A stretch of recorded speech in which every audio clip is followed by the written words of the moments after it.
Hello, everybody. Welcome. Happy Tuesday. It is raining in Florida, so if I am spotty, that is why. I am Kat the Nurse Flipper. I'm joined by Rod picking and punching. Below me is Eric OBX Picker, and Catty Corner is. Oh, I don't even know the baby's name. I need to know the baby's name, or I can't even introduce him. It's Jasmine and Derek, and what is the baby's name?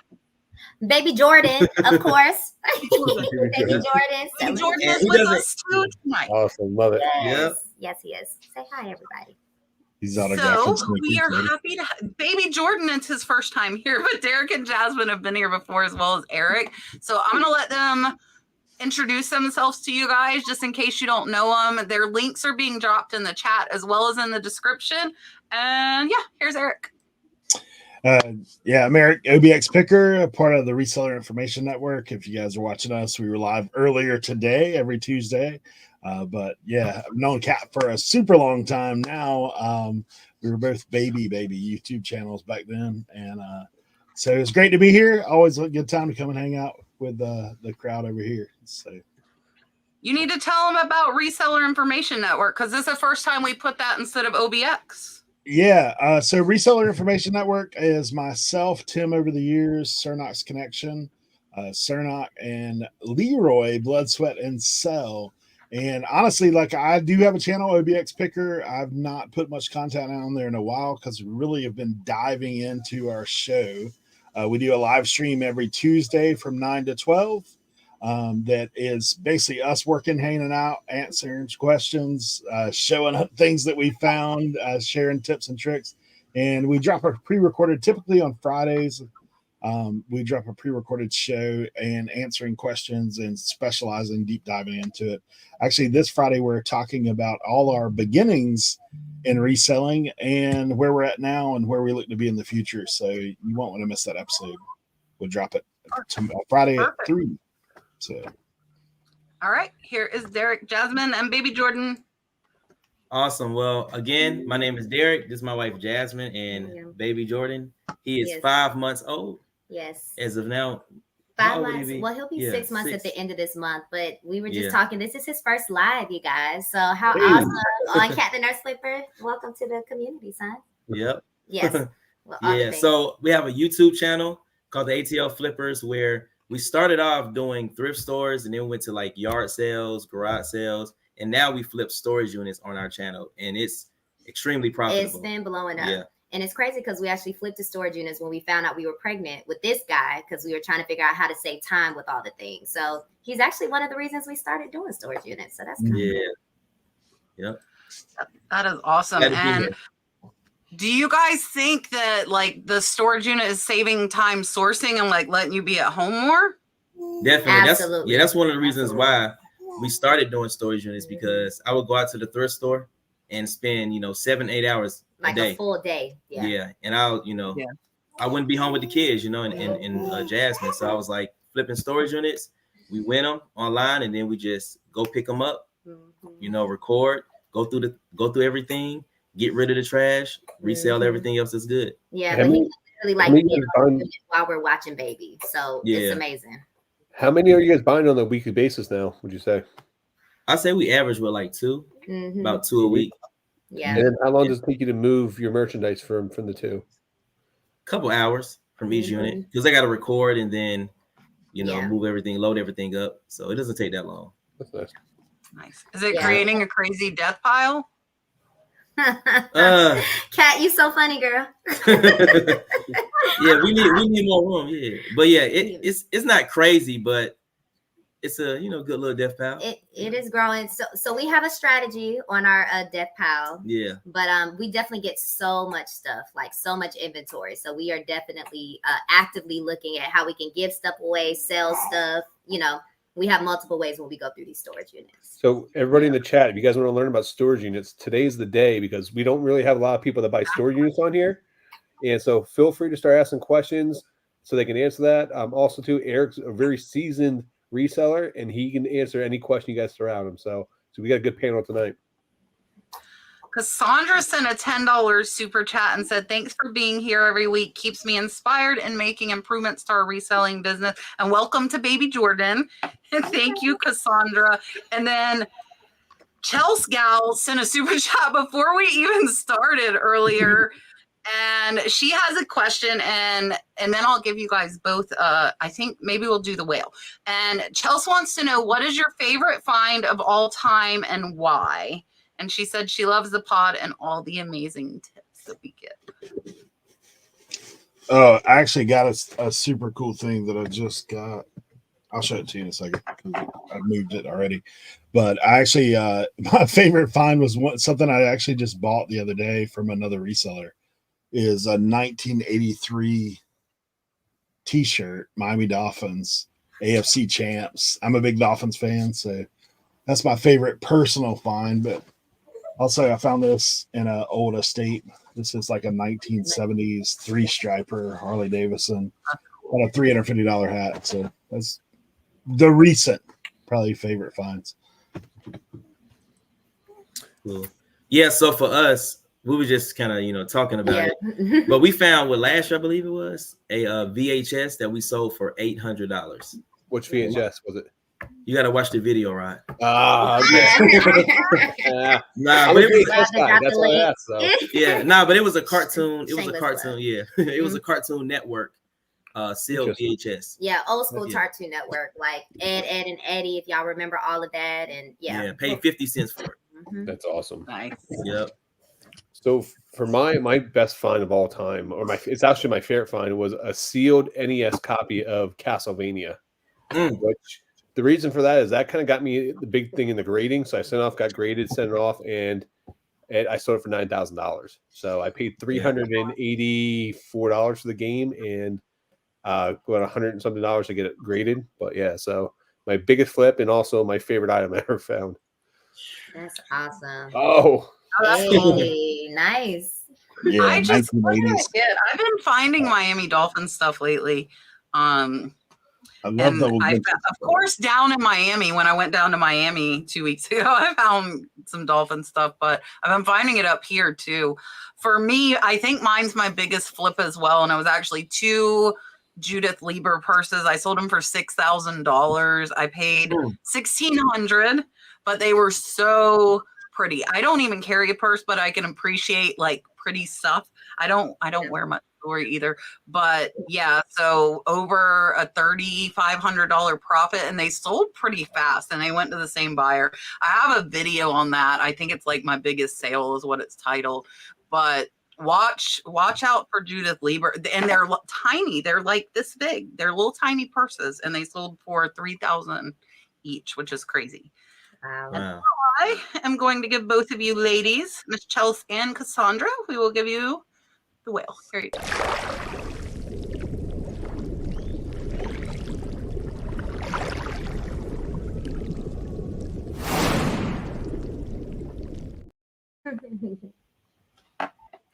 And thank you to Gino for making our super chats as well. We appreciate you.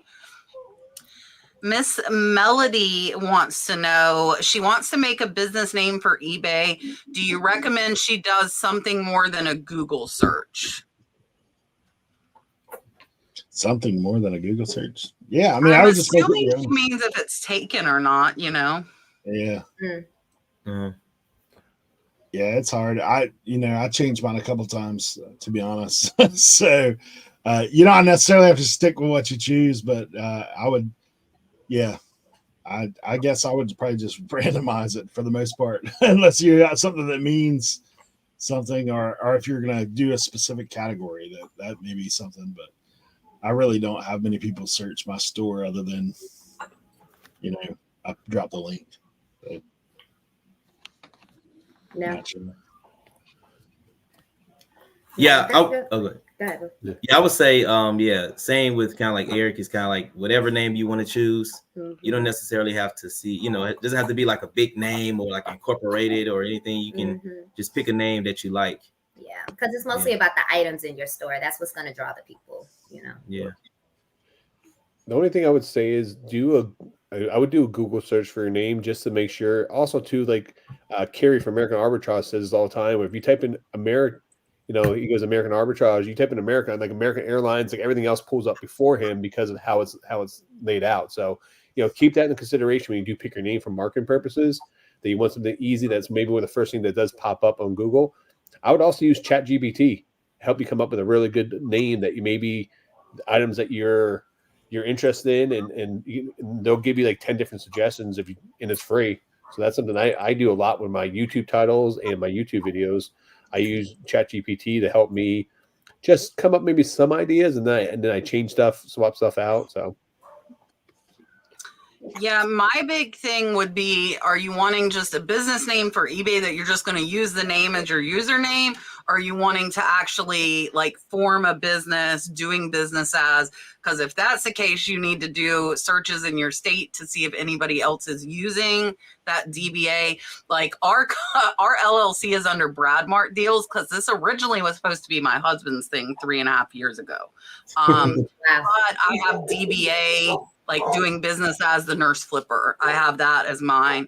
But I also would ask, like, do you just want it for eBay, or are you thinking of doing Instagram and Facebook and YouTube? And if that's the case, then you're going to need to do it. What's the website, guys, that where you can check like all of there's a website you can check all the platforms to see if your name's available. I can't remember the name of it.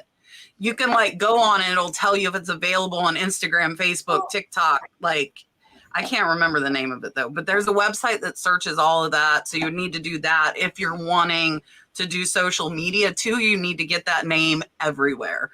And I would suggest buying the website just so nobody else grabs it as well. Yeah.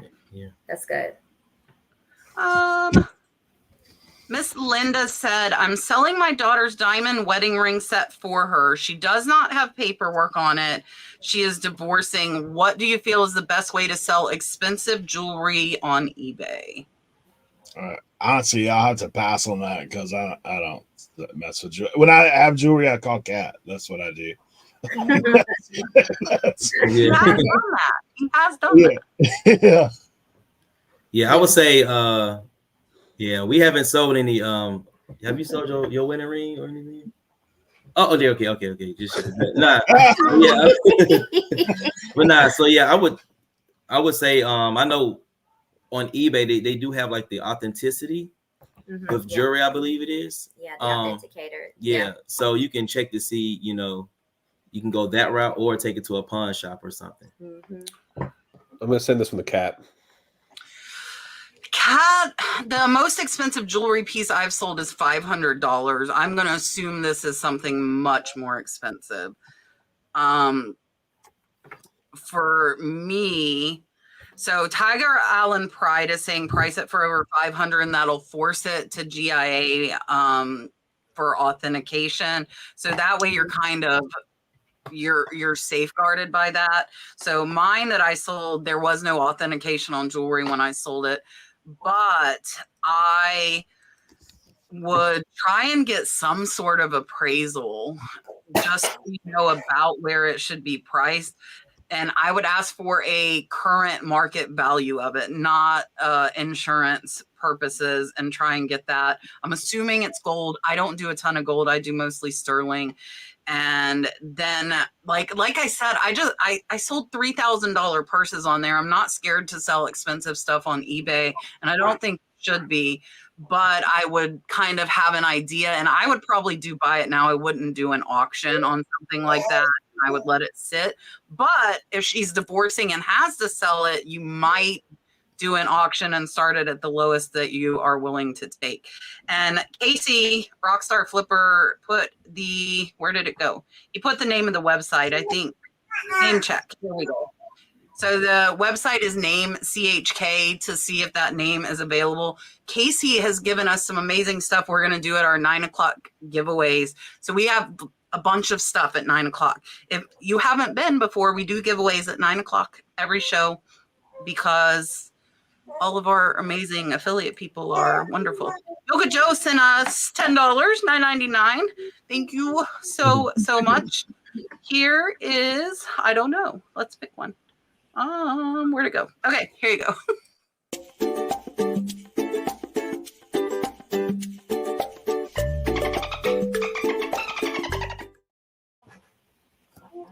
Gino again gets credit. Gino's finds. I see Kevin in the chat as well. Hello. I finally found my Commonwealth picker flipper garage flips cup. It was like in the back of my cabinet as I'm decluttering. I'm like, there's my cup. So I need to use it next time and advertise so I can charge Kevin. Miss Valerie said, when selling a previously owned item that is unopened, unused, and sealed in the original packaging, do you list it as new? Yes, I do. I usually, if it's older, I do NOS, new old stock. If it is new, unsealed, unopened, unused, I will warn you though, like if you have something that's discolored or has like moisture damage, I wouldn't list that as new. Just FYI, I would just put it further down in more of a used category and just explain in detail in your title. But yeah. Yeah, exactly what Eric said. Yeah, Jordan concurs. Yeah, the same thing. All this is new, but if there's any type of damage or anything like that, all this is like new open item.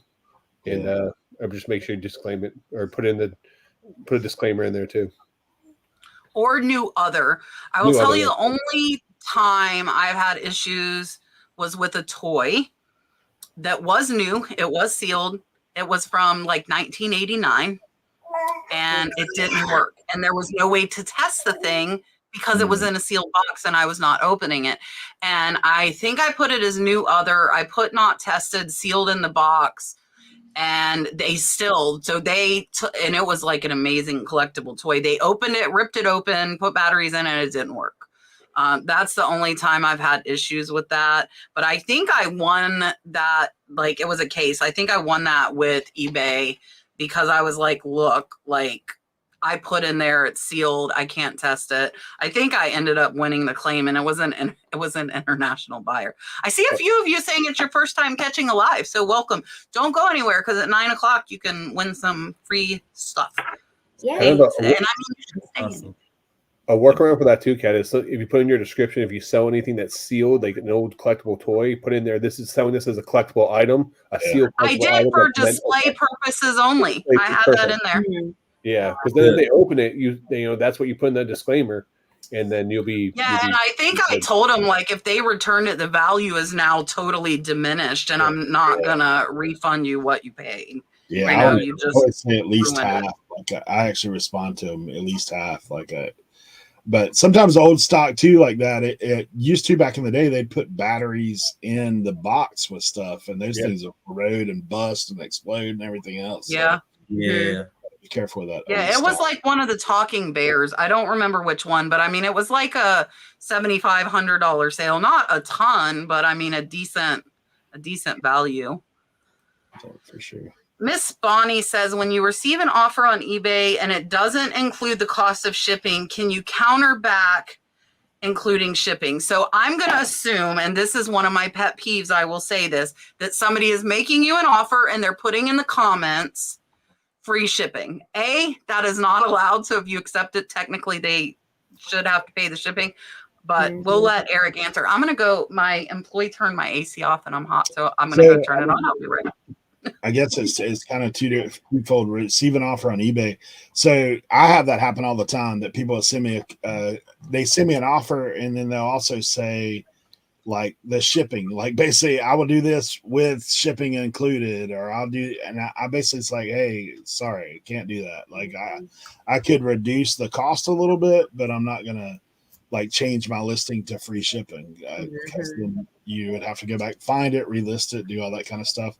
I typically do counter back with including shipping and just maybe lower the cost if you have room to do so. But you'll find a lot of times people do that, then they just move on when you kind of say like, no, I'm not going to do free shipping on the item. Like that's just not going to be feasible at the time. Right. That's good. Right. Yeah, I usually do the same thing. I'll counter back and tell them that shipping's included, but I'll take like another additional $5 off and let them know I'll split the difference with you. Put in the notes there. But yeah, nothing you can really do though. You're going to get those. They're just going to move on, like Eric said.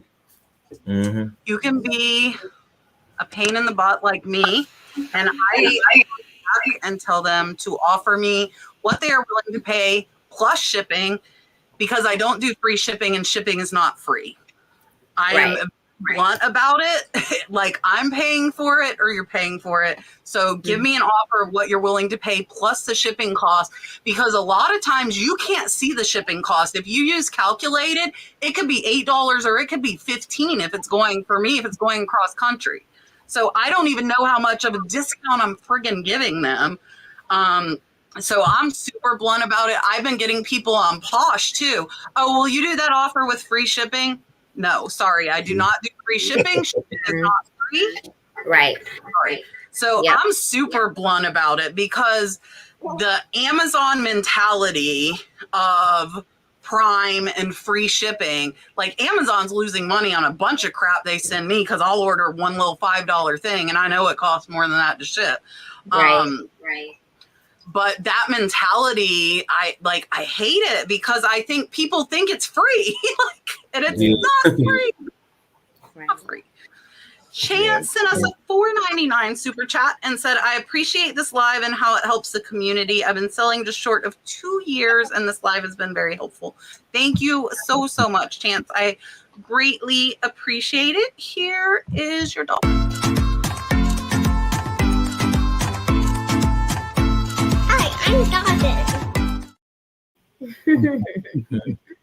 He's so little there. I got to get him to do a new one.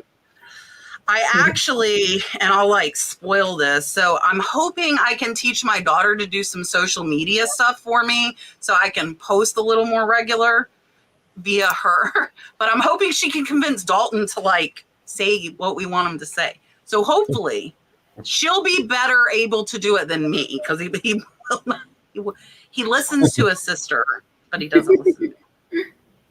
Yeah, that's true. But I mean, so Casey said Prime isn't free. You pay $149 a year. Yeah, I buy way more than 100. I am a little bad with Amazon. No judgment. No judgment. I don't think I have it anymore, but I had the healthcare one, and I got for working for the college, I got it for $50 a year for over 2 years. They gave it to us for working at the college. And I was an incessant student because I was going for my bachelor's in nursing. So I was oh, here's my school email. Yeah. Miss Bonnie said, when you receive an offer on eBay, that's the same question, Kat. Miss Patty said, besides thrifting and reselling, what other hobbies do you have, or what else do you do for fun? Oh, is there anything else to do? I pick for fun. I do that. No, I mean, I guess just regular stuff, hanging out with the family. My kids are grown, so it's a whole different world. My daughter coaches sports at the school, so we go and hang out and do that kind of stuff. But yeah, just standard, go picking. That's what I do for fun. So I used to play basketball before I ruptured my Achilles almost 2 years ago. Yeah. And I had to, retire, hang up the jersey and everything. Yeah. But now I've been just really I'm 2.5 weeks in. So I've been pescatarian for 2.5 weeks. Mm-hmm. And it's been awesome. I've been just looking up different recipes on, how to cook, a lot of different things that, I've never had before. Yesterday I had some vegan chicken wings, and it tastes like chicken wings, but it wasn't chicken wings. Eric's looking explain that to me, brother. Eric, it was good, man. It was. Hey, at first you said pescatarian. I thought you were eating roaches or something, bro. Right. Yeah, I ain't real sure what you got going on with. Yeah. Yeah, but I'm on this new health journey and everything. Mm-hmm. Yeah, I So feel that's it. a whole hobby. Yeah, so that's a hobby that I have now, is just researching fitness and working out and stuff. Yeah, I'm trying to get buff like Rod, Yeah, it's trying to get the muscles. You got to. And then for me, so Jordan is actually our third child. So we have a teenager that just turned 14 last week. We have a son that's 5, and then Jordan 5 months. So our kids are very active. Our son does ninja classes. Our daughter does volleyball. So we are usually actively taking our kids to those things. Yeah. And then for me, outside of that, I actually love singing, for those that don't know. So You want to sing something? I will not, but unless the cat asks for it. Now I've heard singing. You heard that, chat? Yeah, You heard well, that, hobbies. chat? So I've been singing since I was 2. So, you know, as far as that, like, you know, when I do have the opportunity to, like, you know, I do love doing events and stuff. And I even MC events too, outside of reselling. So that's pretty cool. And seeing and hosting, I love. Oh, that's what you like doing? Okay. I would say They're asking for it. They're asking for it. They asking for it to sing? Yeah. Are they? Yeah, go. Yeah, it's like 50 Rent a people. Green Glass says, "Oh yeah, sing something." See? Off the top of my head. What's this song? I'm gonna sing an old school song I used to always sing in church growing up. All right. What God has for me, it is for me. What God has for me, it is for me. I know without a doubt that He will bring me out. What God has for me, it is for me. I don't think that's singing. That's well, I'm out, guys. I can't follow that, so I'll see you guys tomorrow. All right. That's how it is, Listen, you no know. one's here for a cheater, right? Follow it up with, Go ahead, Rod. You next. You next, Rod. Go Yeah. ahead, sing something. You got it right. No pressure. So for me, you know, I did professional wrestling for many years, and so fitness and sports has always been a big part of my life. So I definitely love going to the gym. I love doing stuff, anything to do with fitness there. But one of the things when I wasn't doing professional wrestling, I travel a lot to go to shows. So one of my favorite things now is to travel. Me and my wife just went to Europe for our honeymoon. We did Italy and Spain. You know, we've hit up multiple states in the past year or two here, but you know, that's one thing that we look forward to, traveling. So one of my biggest hobbies is traveling. There's so much out in this world that we just don't know, and it gives you a different perspective. And also, too, one of my favorite things to do, and I know not about thrifting or reselling, but when I travel, I go picking when I go traveling, and it literally pays for my trip. So like when I go and then I have a Amex business card, which I get free Hilton points. So we get hotels for free, and then we go pick it, and that pays for all of our stuff. So like when we go on these trips, it's awesome. Even when I was in Barcelona, Spain, I went picking, you know, when I was over there, which I got to put that video out. But yeah, that's pretty much what I do. That, and I'm a big movie buff, so I love watching like horror movies. I love watching. My stepson loves Marvel and like superheroes, so we watch that stuff all the time too together.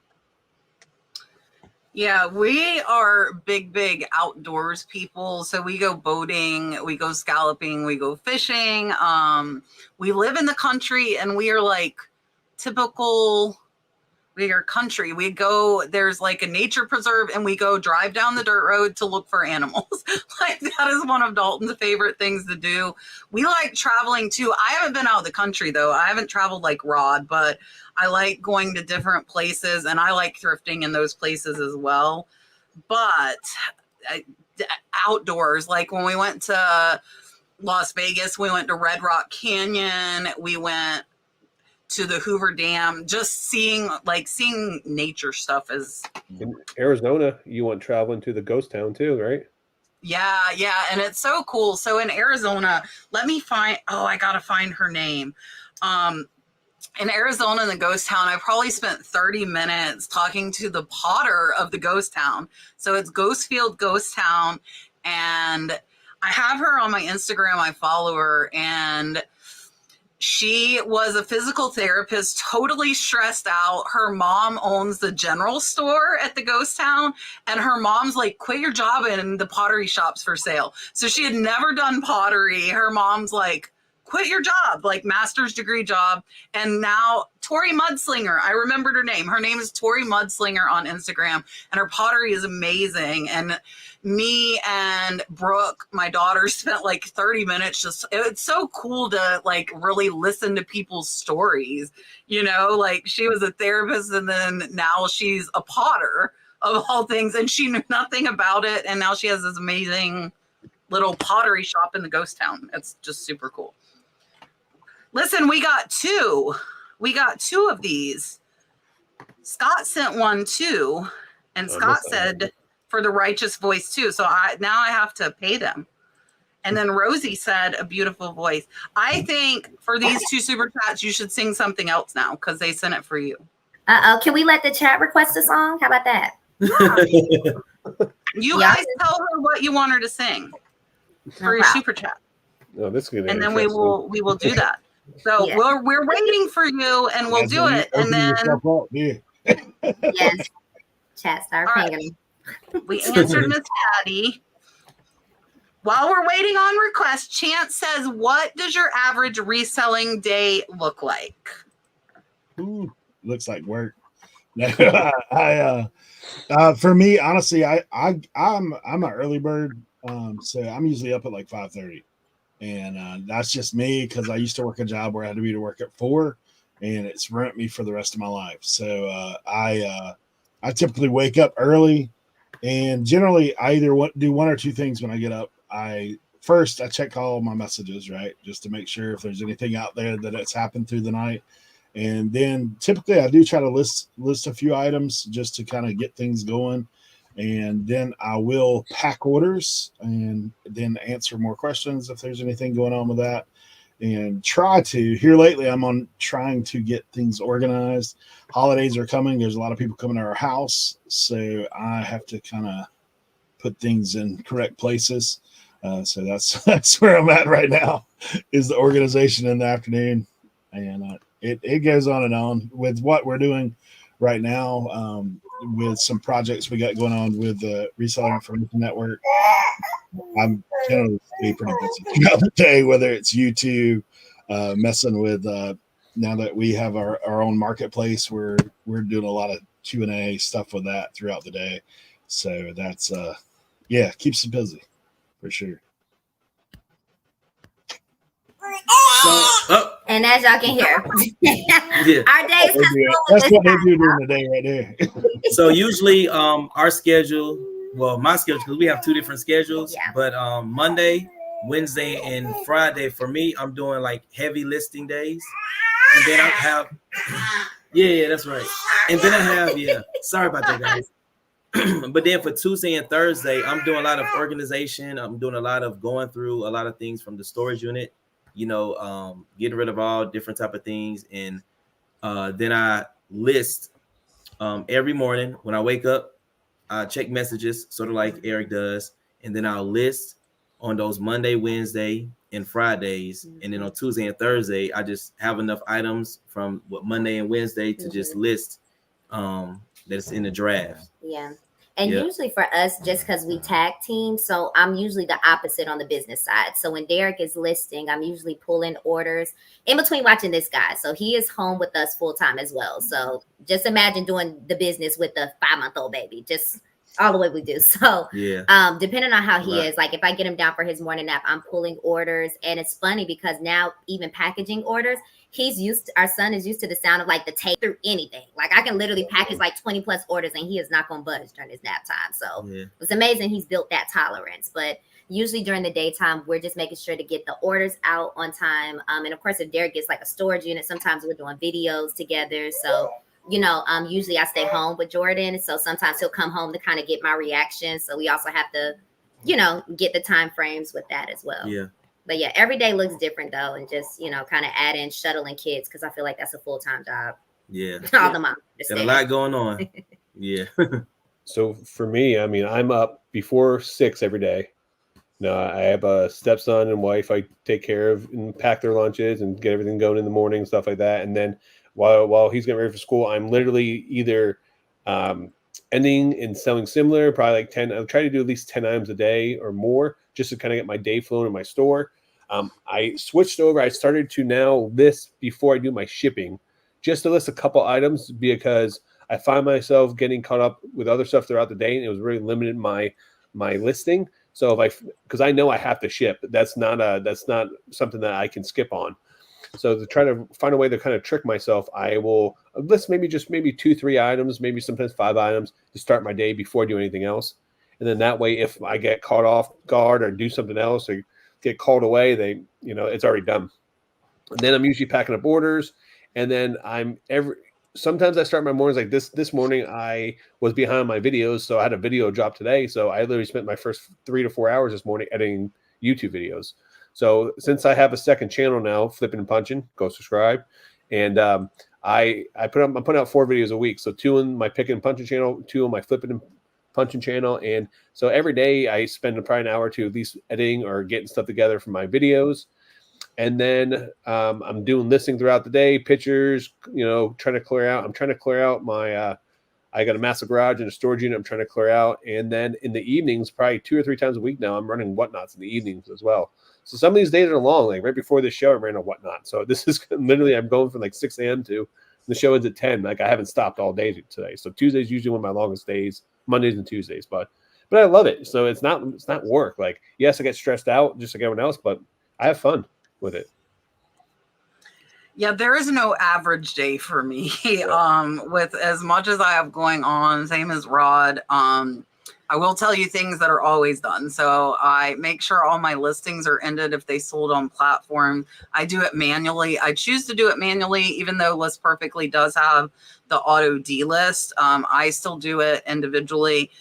I have just started on Monday, yesterday. We are shipping first thing in the morning again. I'm actually training Prissy, who has been listing for me, to do shipping. So I wasn't going to because she can't be here 5 days a week, but now she's here 4 days.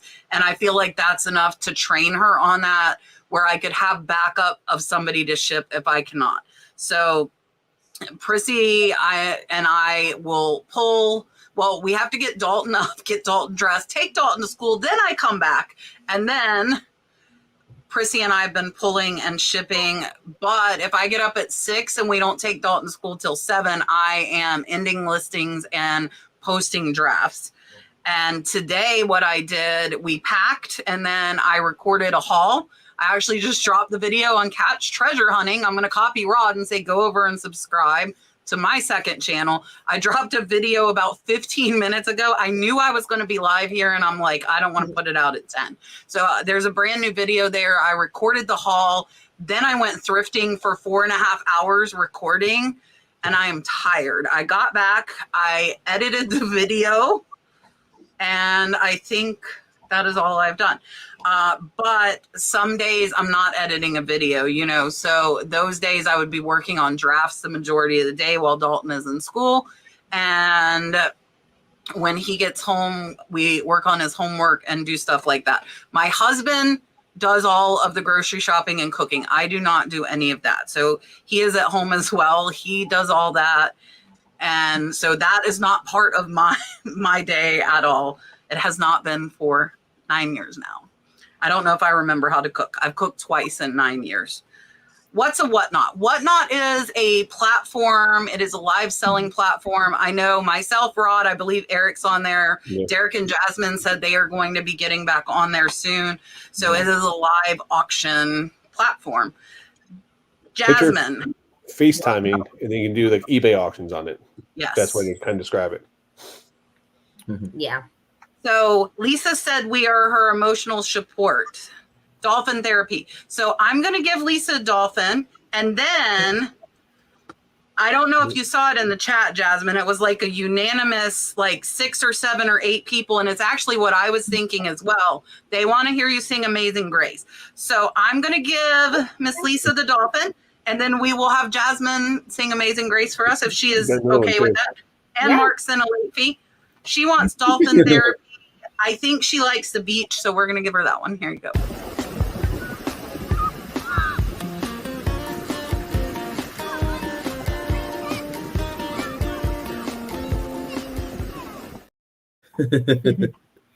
All right. Thank you for setting me up, Kat. All right. Got it. Amazing grace, how sweet the sound that saved a wretch like me. I once was lost, but now I found was blind, but now I'm free. That's good stuff. Yay! Thank you so much. Good song choice. I haven't sang that in years. I was thinking that, and then I saw it pop up over and over and over again in the chat. I have goosebumps too. I love it. Old school. Yeah. So for those that don't know, my grandpa had a church. Funny story. It has nothing to do with reselling. So he actually like turned a nightclub back in the day into a church. So I grew up. Yeah, it was a club in Atlanta called the Blue Dot. For anybody that's super, super old school. And he bought the church, or he bought the building, turned it into a church. And so I literally like grew up singing songs like that since I was like 2. So that is awesome. I was saying something, guys, but my throat is you know. For those that don't know, though, for real, Derek does sing. So even if y'all hear like our reseller intro song, the "It's Time to Resell," Derek actually wrote that lyrics and all. That's awesome. Yeah, with one of our producer friends here in Atlanta. So Yeah. That is amazing. Well, thank you. Thank y'all. Appreciate that, chat. Miss Leticia wants to know, is one able to list on eBay without having a scale and a printer at first until I can afford them? Yeah, you can list. You may pay extra for shipping, but you can list. I would say, like, honestly, if you don't have a scale, do you have a bathroom scale, anything like that? I mean, I'll be honest, like, when you sell your first item, buy a scale. Literally, that's what you need to do. I know there are people that hand wrote tickets and go to the post office. You're going to pay more at the post office than it costs to get a printer in like 5 sales. So my thing is, I always tell people a scale and a printer are like reseller. Like, I mean, it's like going to the job without no tools. Like, you gotta kind of start out and look to make a purchase. And I mean, you can find scales even at thrift stores and that kind of yard sales. Like, people have them kitchen scales. You can use that. Basically, like, the judgment is anything under a pound. And once you get over a pound, you can get in real trouble if you think it's one thing. Ask Dave. I was talking to Dave earlier today. His whatnot got in real trouble because he didn't weigh stuff out. He's gonna be dropping a video about it soon. But I made that mistake early on, guesstimating, and ended up shipping a couple items for free. Actually, I paid for that guy to take my item. You paid to give them your item, yeah. So, I would just encourage you. I mean, ask around, friends and neighbors. Hey, you got a printer? If you got a computer, like, people give printers away all the time, like, because you may have to cut and paste. You definitely need a scale and a way to print your labels out. So, and Leticia, if you need a scale, we were just saying we'll donate a scale to you, and hit us up on Instagram. She's amazing. She really is. I have talked with her on Instagram, and she's been supporting in my whatnot shows as well. She's great. Yeah. Awesome. So because you're great, Leticia, if you need a scale, hit us up. Yeah, hit us up. All right. Awesome. And, thank you, guys. Yeah. That's awesome you guys do that. Yeah, and a printer. So, like, when I first started, I was doing it by myself, and I would run to Staples and print out all of my labels because I didn't have a printer or anything. And I would cut them out, do what I had to do until I just saved up enough money to invest in a printer, and then eventually getting a Rollo printer. Yeah. So the reason why they keep everyone on here is telling you how it's going to be more expensive. When you print your own shipping labels through eBay, you can actually save, like, I think anywhere from like 20 to 25% off. I've even seen like 70% on FedEx. So you get a giant discount through there because eBay has a deal with the Postal Service, with FedEx, and with UPS. They get you get their bulk shipping discount for everyone that sells in the whole entire eBay platform gets to take advantage of that. So if you're going to be printing off your own labels, if you're not printing off your own labels, go to the post office, you don't get that discount. So it's really important because in the long run, it can actually make you money because, the buyer gets charged a regular amount for shipping, and then you're going to be able to buy. You have to buy your own shipping labels. You're buying those at a discounted rate, so that would actually pay for your shipping supplies and helps pay for your gas, your shipping supplies, your bubble wrap, everything else that you have. So I would, like Eric said, I would ask around. I would literally go on Facebook and on social media platforms that you're on and say, hey, does anyone have a printer they're looking to get rid of or looking to sell? You may be able to get one for $10, $15, $20, or maybe someone's just going to donate, like everyone else just said here. So, I mean, you got to think outside the box, and maybe start going to some thrift stores, yard sales, asking them if they have any printers or anything like that. But it's a major key. Scale and that are the two biggest things that's going to transform your business and take you to the next level and save you money in the long run. So it's very important. Yeah, so I was gonna say, and I saw a couple people in the chat, the Accutech scale is amazing, and it's like $20 for those of you just starting, and it's still what we use after selling thousands of items. And you don't have to get the thermal printer right away. I just looked, like on Walmart, there's printers for like $39. So really it's like $60. I do think you should have it. Now, the printer, you don't necessarily have to, because you can do the QR code eBay labels as well. And bring it. Yep, Zach said it there. You can bring it to the post office and scan the QR label, and they will do it. They don't have one for FedEx or UPS, I don't think so, correct? It's just Postal Service has a QR code. Yeah, you got to go to a UPS store if you have the QR code for UPS, because my local shipping center here will not. The closest UPS store is like 2 hours. So USPS should be good. Like, I don't have an actual UPS or FedEx where I live either. So be Look careful. at Scott. You got to watch Scott, Cha-Ching King. He is getting thermal printers and giving them all away. So make sure you watch Scott too. Yeah. And I believe at UPS, I'm not sure if they still do it, but you can get free labels there too. Yeah, you can. Yeah. They just closed that. I tried to get some yesterday. Yeah, they closed it. Oh, man. Eric's like, nah.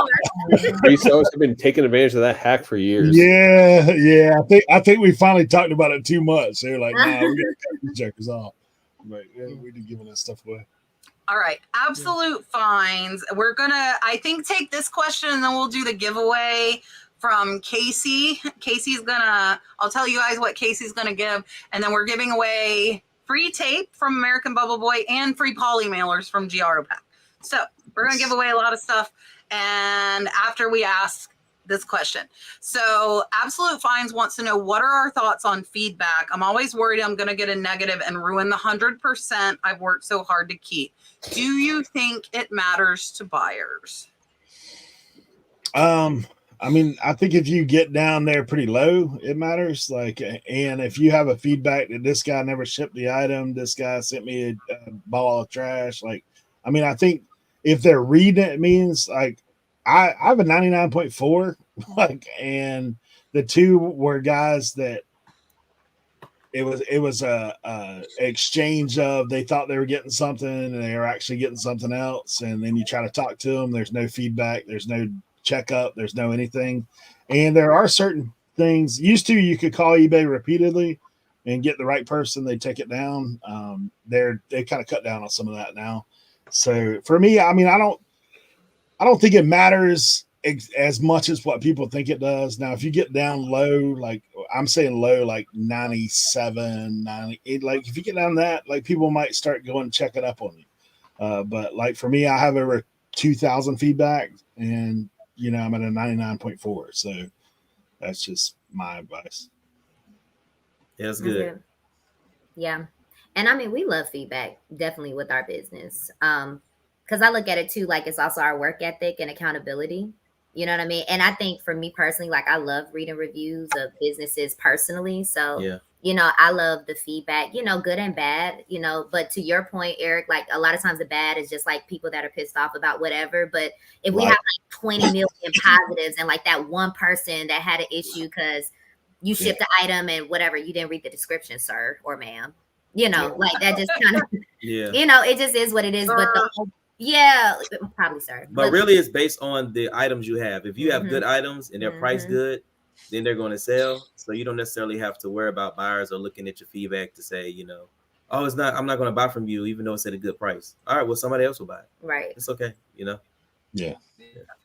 So I think feedback does matter a lot. I'm very particular about my feedback. I'm 100%, but that's not always the case. Anytime someone does leave me a negative feedback, I fight all of them, and I actually message the buyer. I will wait and message the buyer like later on that night or the next day. One thing that I have found out that a lot of people leave feedback because they're just caught up in they're just angry at the situation at that moment.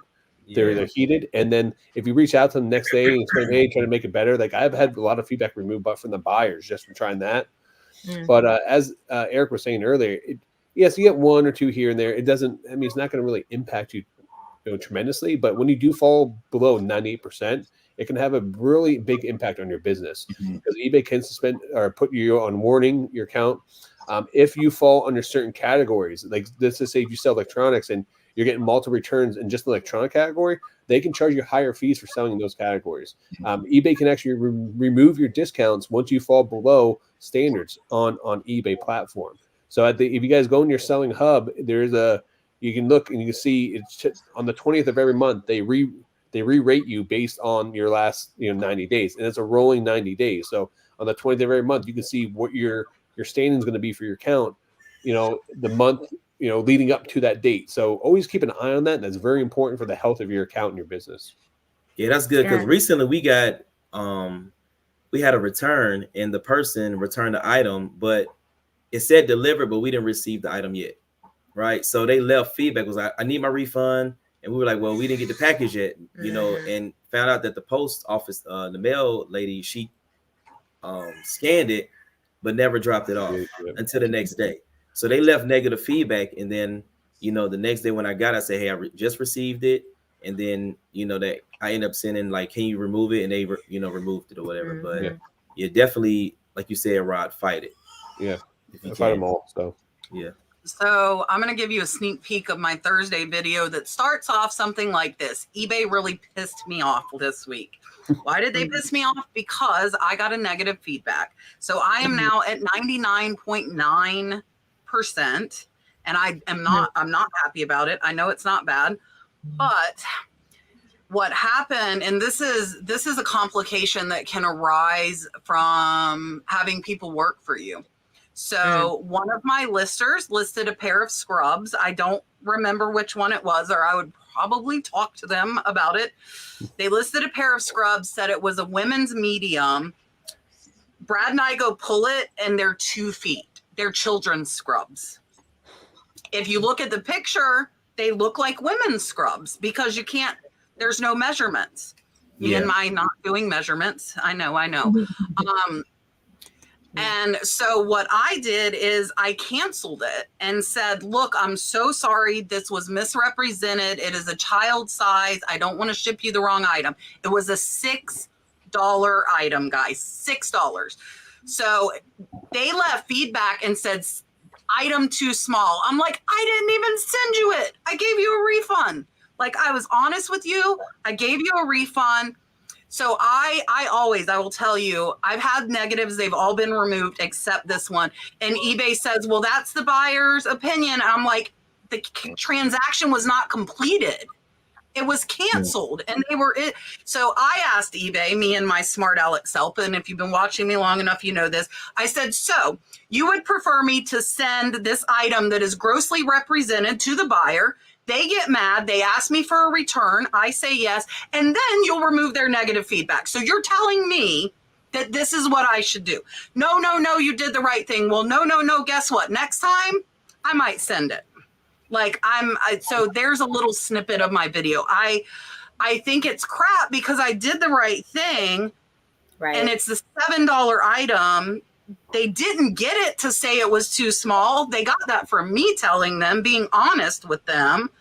And for like Halloween costumes, Mark would be my only guess, but I don't remember ever seeing them, or I would have been like, wait, are these and they were not a brand. Otherwise I would have went and bought that brand for that buyer and drop shipped it. But they were unbranded. I guess I should have went and bought any brand, medium women's, and shipped it off. went and looked. So if you get a negative feed, and this isn't going to help, it's just make you feel a little better. Went and looked. That buyer on her first page has left over 20 negative feedback for sellers. Yeah. Wow. Yeah. So I'm happy you're so friggin' miserable, and I hope she watches that. I don't know, Kat. Feedback that could potentially ruin my income that feeds my family for a $6 item that I didn't even send you because I was being honest. You How sucker. many reps did you talk to at eBay to have it removed? Just one? I just did the eBay Facebook for business. Yeah. Okay. I would call them, and you'll probably get it removed then if you You call get the them. right one. Now, I will tell you, I had one recently. So I refunded the item, didn't require it back. They had sent me a negative feedback, and like I basically sent them a message, and I say, look, man, I'm not trying to do anything funny. Basically, they got a helmet. It was one size off on the helmet. It was my fault. I was like, look, I'm gonna send you. So I sent them a refund before they sent it back. I was like, just keep it. My fault. And here's the refund. And the guy said because I sent them the refund, he couldn't remove the feedback because I sent them the refund. Now, if I'd have waited and the guy went through with the return, then So he could have I make them open a return. I tell them, look, I'm not going to require you send it back, but I need you to open a return. In order for me to process your refund, this is our policy. Because as soon as they open that refund, I'm protected. And if I would have not, I guess from now on, if I have this issue, I'm going to go see what kind of feedback that buyer leaves. And then I'm going to ship them the wrong friggin' item. Here you go, ladies. Kids scrub. Sorry, they shrunk. I don't know. I had 100% for almost a year, guys, with 5,800 feedback and a $7 item. All right. It's always that I'm one. getting, anyways, that's like As half of long my as the video cheap for ones that get Thursday. you anyway. Like those are the In a ones that nutshell. can the cheap people. Like that. Like, All my she expensive probably items. would have left me it even if they were right. Yes. According, like, her feedback that she left was horrible. Eric, are you falling backwards? Are you okay down there? Almost. All right, well, All right, Kat, so somebody asked how you get in the giveaway. We're going to start the giveaways now. The first one is going to be from Casey, Rockstar Flipper. So Pro e-commerce lister is, I hit this one, right, Rod? Yep, there you go. Yes. Pro e-commerce lister.com is Casey Rockstar Flipper's company. I think Bridget was in the chat. I have a friend that uses it. And hey, that is him. Casey's in the chat. So if you have questions for him about it, ask him. Lisette will put my link, and you guys will get 10% off with code The Nurse Flipper off of any listing. So Casey's service, you take the photos, you upload them, send them to them. They create your listing. You can give them specific instructions for shipping or anything like that. So put hashtag Pro e-commerce lister, and Casey is giving away tonight. He offered for us, you'll get 25 free listings. So you'll take the pictures. Casey will list 25 listings for you. And he also offered his how-to series and his best-selling item list that'll give you bolos to look for in different categories. So special thanks to Casey. I do know somebody that uses it, and she absolutely loves it. Bridget, are you still in here? I don't know if she's here. She is who was so gracious to let me crash her beach house down in Stewart when I picked up the 2,000 boxes. And she uses it. Bridget, I think that's Bridget right there. Bridget, is that you? I think that's Bridget. That might be a different Bridget. That's Bridget from Tennessee. Never mind, Bridget. That is Bridget, but it's the wrong Bridget. Bridget watches after my friend in Stewart, so she won't be able to get them. And then, yes, Casey saying Bridget is our girl. Bridget loves them. And then we're also going to give away some tape from American Bubble Boy and Poly Mailers. But definitely try it, guys. And Casey's giving, whoever wins gets 25 listings. We're at 86 entries. Let's try and get to 88. Let's try and get to 100, and we will pick a winner. Yes, I know. I realize that's Bridget in Tennessee. Aunt B is Bridget in Tennessee. I realize my Bridgets. Oh, let's answer Casey's question, and then actually let's do that, and then we will pick the winner. So Casey's question is for Derek and Jasmine. And he says with storage unit, big items like furniture, etc., are you hauling it or storing it and selling it? So how do you handle the bigger items you get in your storage units? So we try our best not to buy like furniture. We try to find units that don't have furniture in them. So the biggest one I found was the one with the dresser set. Yeah, dresser set. But it it fit in the back of because right now we're using like an SUV. So I had to make 2 trips. So I just put it in the back of the SUV. But that's how I kind of, have to haul it now. So we try not to pick up like big items. But if we did, we would just rent a U-Haul and then go to the flea market and just sell it at the flea market. Yeah, and we have been known like some of our bigger items to just kind of give away.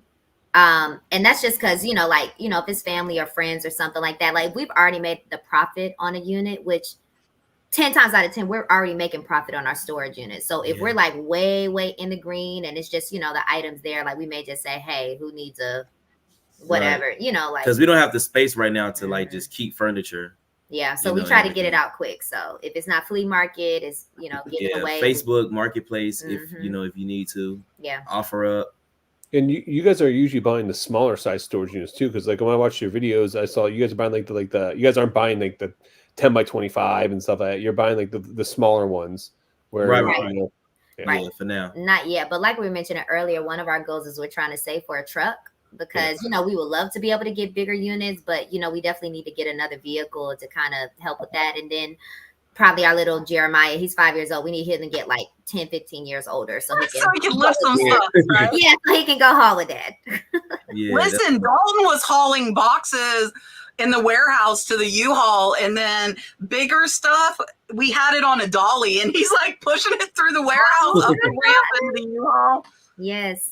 So, I want to know how, like, what's the furthest you guys have driven for a unit? Because, like, for me, I think the closest units that would be decent are probably going to be 2 hours. So is that, like, how far do you guys drive for the units? So the furthest we've gone was probably like an hour and a half. Now calculate Atlanta traffic. So, sometimes it's not far, but it takes a long time to get there. Right. I know there have been times Erica goes. I remember in Jacksonville, it was 5 miles to work for me, and it'd take me over 30 minutes. Yeah. Because I grew up in Jacks. Like here, 30 minutes, I'm going 30 miles. It's crazy. Yeah, depending on time of day. And that's the thing, like sometimes if Derek wins a unit, and it's like a Friday afternoon or something, it's like, oh crap, like, so it could be a whole 2 hour ride just to get across town to get the unit. But yeah, that makes sense. All right, we got 101 entries, and the winner will email Casey. Casey, will you put your email in? Let's see who's gonna win. Dun, da, da, da.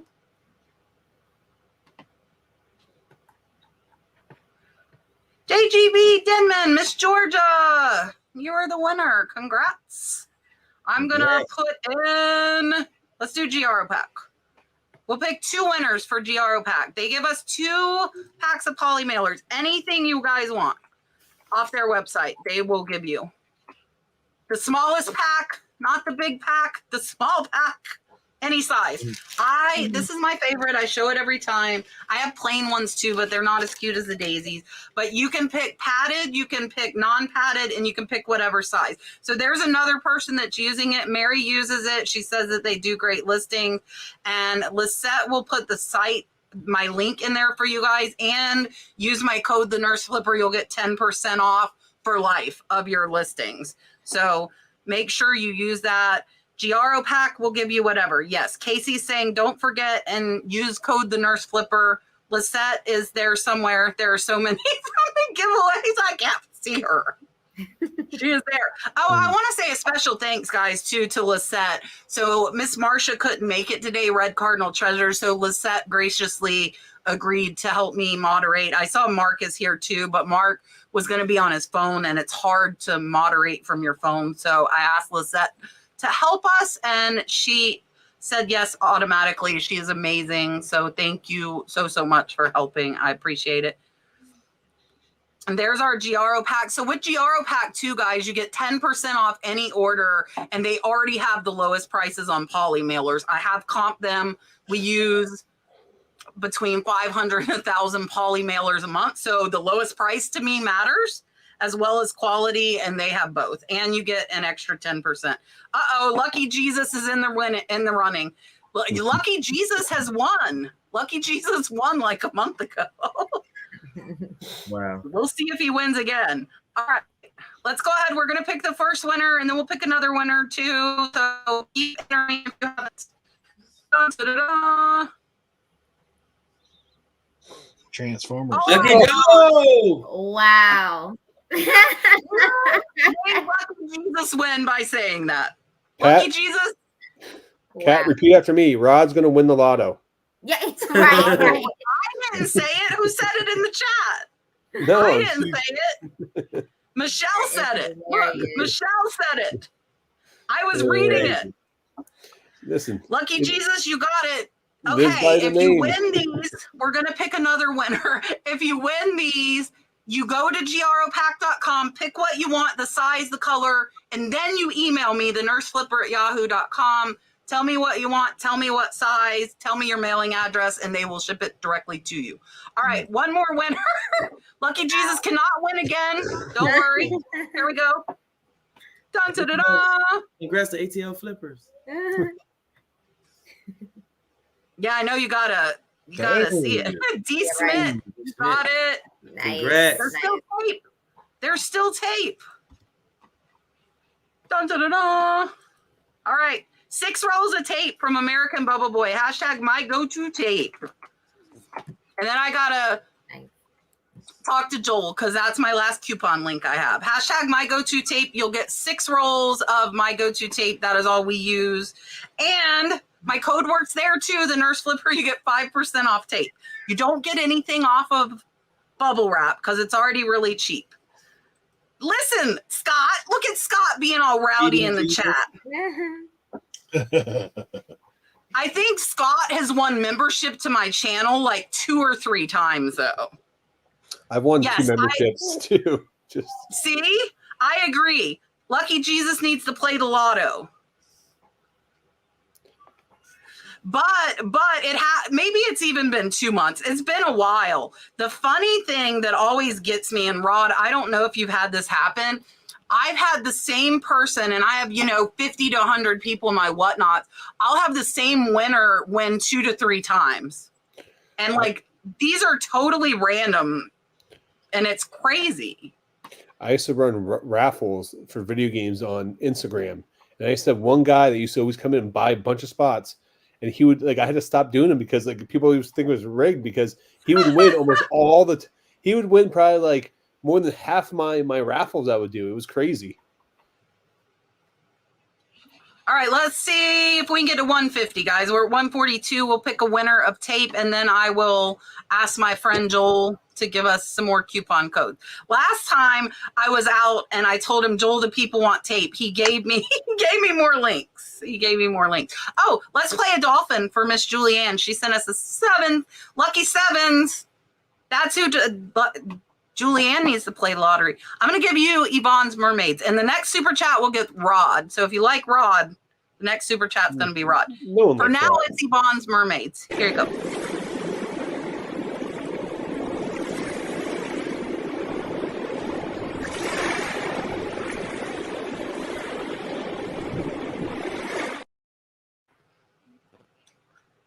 All right.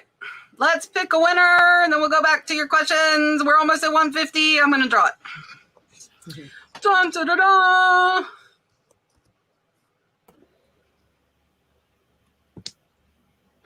Patty! Yay! So, Patty, all you need to do is just email me, and I'm going to give you a coupon code to make the tape free for you. All right. Next question is from Miss Julie, and she is asking me how the kids did on their fundraiser for the trip. So if you guys don't know, last week I gave all the super chats to the 5th graders at my son's school. He's in kindergarten. I gave it to the 5th graders for their Washington, D.C. safety patrol trip. And we raised $350. And then at the end, Miss Vicky PayPal'd me or Zelled me $50. So we raised $400. And I gave them that I don't know what their goal is. I didn't ask. I just wanted to give it to them because they were doing a cakewalk the next night and I didn't want to buy a cake. So I figured I would do that. And List Perfectly is matching it, guys. We are going to be able to give them another $400. Wow. And it's I got chills because just to be able to help once in a while do something. And if there's some kids that can't afford it, this will allow them to go to Washington, D.C. And that is really why I want to help. And it's so funny because we haven't really spoke, but I went into the office. I know the lady in the office, but I haven't spoke to the 5th grade teacher. I don't know them. I know no child in that class. I just know they're raising money for it. And the lady behind the desk says, okay, which kid is it for? And I'm like, it's for the 5th graders for Washington, D.C. Yeah, but which kid? I'm like, I don't have a kid in 5th grade. It's just for all of them. And she's like, what? And so I get chills when I'm talking about it. It's so cool to have this community and be able to offer stuff like this. And so now we dropped Dalton off this morning, and I'm going to assume it's the 5th grade teacher. She is like, thank you so much. Because they get the kids, the teachers are who gets the kids out of the car at the school.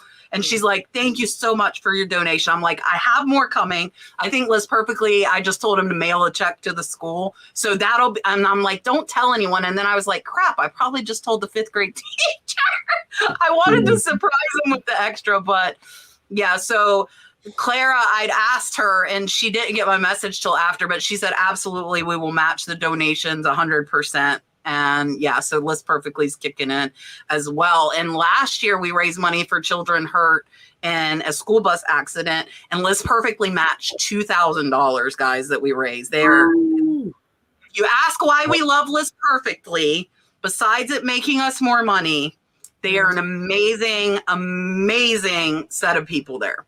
Absolutely amazing, hands down. So there are multiple reasons for us liking it. All right. Miss Teresa says, can you find out what buyer gives you stars on the detailed seller ratings? I got 4.9 out of 5 for shipping speed, and I don't think they should rate shipping speed. Can't help it if the post office is slow. That's a no. You can't find out unless they write it out and say your shipping speed was slow. You can't find out. Like, unless I'm missing something. No, but I thought on eBay, like if you have like 1-day handling and you ship it, they don't allow you to rate the shipping speed if you ship on time, right? So there's certain things that eBay will automatically black out for certain things. Like, for example, like if you do free shipping, they'll black out the shipping charge. So people can't say that your shipping charge is too much, that you have a reasonable shipping charge. So they won't even be able to leave feedback or star amounts for those things. But there's certain things they will, just based on how your account's set up. Yeah, I had someone, and luckily they left positive. They put, and it was for a box that was oversized, and I think they were in California, and they said, great box, but shipping's a little steep. Well, I don't control the rates at USPS, and I think I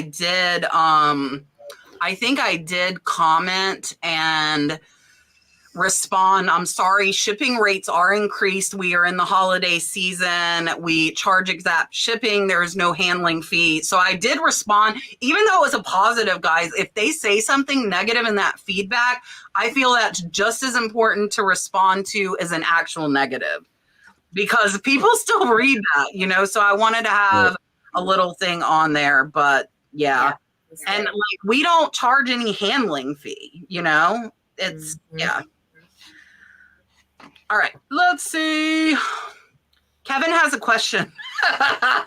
The question is, will you answer this honestly? Do you ever use a priority mailbox to ship UPS? I cannot confirm or deny that. Yeah, who does that? Right. Not me. Hey, it depends on how much tape you have, and if it's clear tape or colored tape. Yeah. That's the key. It's all in the tape, Eric. There you go. Yeah, it's all about the tape. We don't. Are you saying should you or do you? I will reuse a USPS box for UPS if it got shipped to me and I'm reusing it. I will not use a new one for it because I like my free shipping supplies. Kevin's asking a trick question. Okay, another question for Derek and Jasmine. Chrissy's Corner says we've been afraid of storage because we have no way to get rid of mattresses. So have you guys bought any with them? I think they said earlier they just simply don't buy units with them. So we have before, Mm-hmm. and I have some friends that have like little trucks or trailers, and I just have them come pick it up. Yeah. You know, And just take it to the Wow. dump or donate it, or what do they do with it? Like, well, the mattresses that I think we got like 2 mattresses Mm-hmm. before, and they were all like in good shape. So they just, took it. I don't know if they kept it or if they sold it, gave it away. But if you have like a trashed mattress, don't dump it on the side of the road, because you'll see that a lot. Most dumps are pretty cheap too. Like it's not that expensive, really. Yeah. But yeah, you can take it to the dump. And in Atlanta, I can't remember the name, but it's a place where they'll actually pay you. I think it's like $10 per mattress, but they'll pay you for your used mattress. So you can take it there. And then because what they do is they take the cover off and they use the foam and make new mattresses with it. Mm-hmm. Oh, that's cool. They recycle it. Yeah, that's awesome. Yeah, but we do try to steer away though. Yeah, but if we see some good stuff in there. Where Baby J went. They're asking if they can see Baby J. We passed into our daughter. Hold on, JJ. Yeah, so he was crying and Yeah, our oldest daughter, she's so great with him, but she was asleep upstairs when we started the live, so that's why we had him. Well, everybody knows JJ. Yeah, because our daughter JJ actually bought a storage unit. Say hey, JJ. They down here. Hi, JJ. And let Jordan. Hey, son. Thank you. Look, so this is his prime time, you guys. So Jordan is usually up like nighttime, like he's a night baby. JJ. So thank you, baby.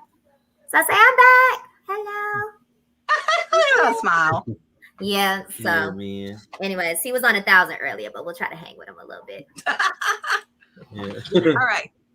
Miss Rosie says sales have been slow for me, even though we're in Q4. How do you stay motivated when your sales are down or you're not in the mood? I watch RIN on Tuesdays.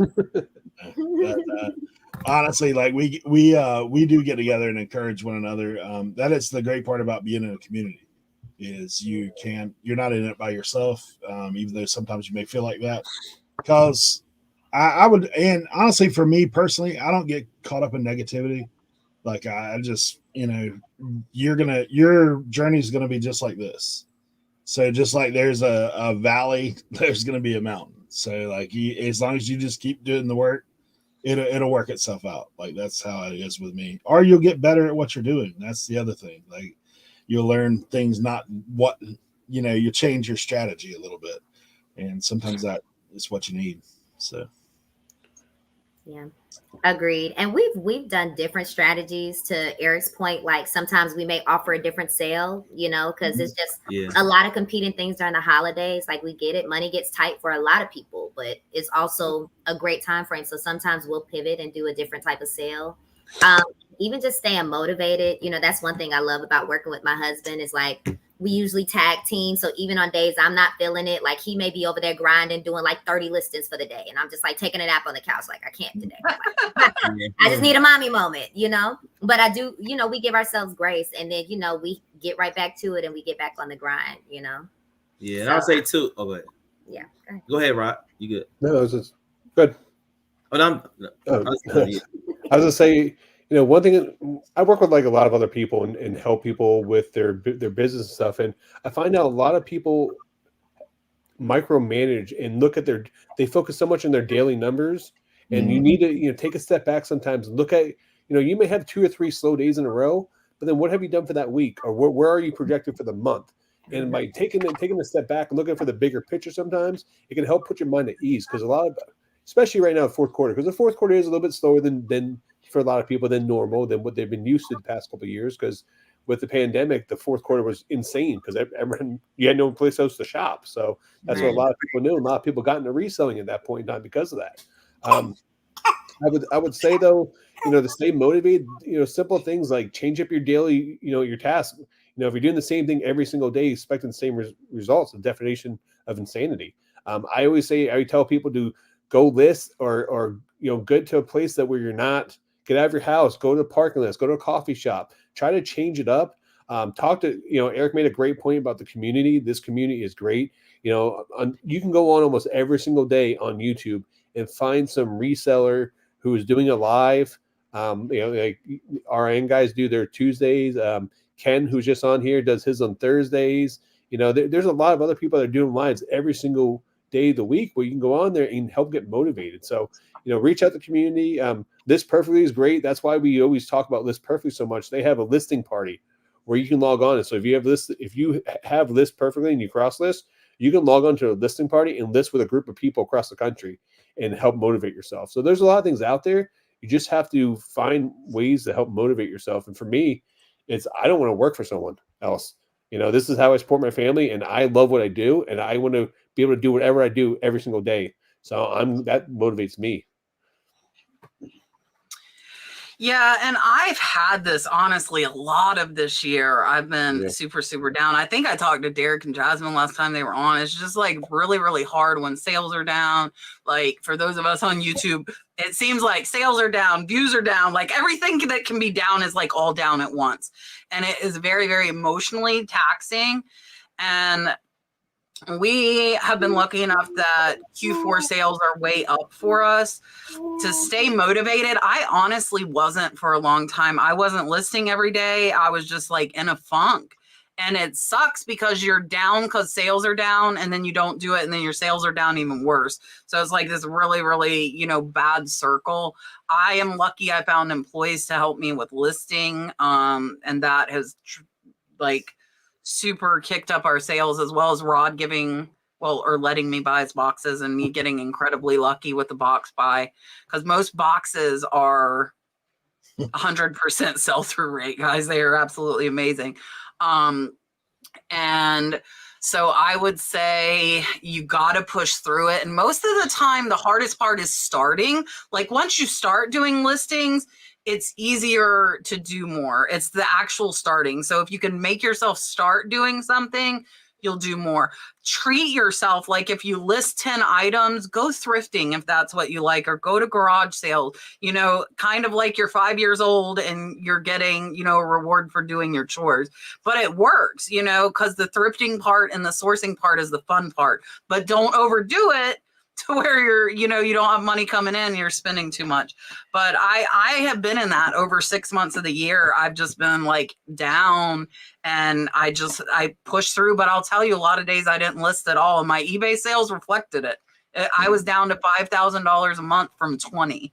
I also was putting a lot of effort into Whatnot as well, which went down with eBay and YouTube and everything else that all crashed at the same time. But just push through it. It will get better. Art of Resell sent us $4.99 to shout out Eric. And he loves Rod.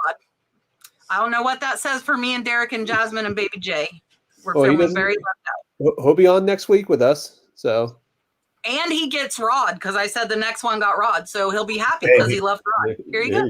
Get your for watching. Please make sure you like and subscribe. Until next time. And get your edit button ready. Yeah.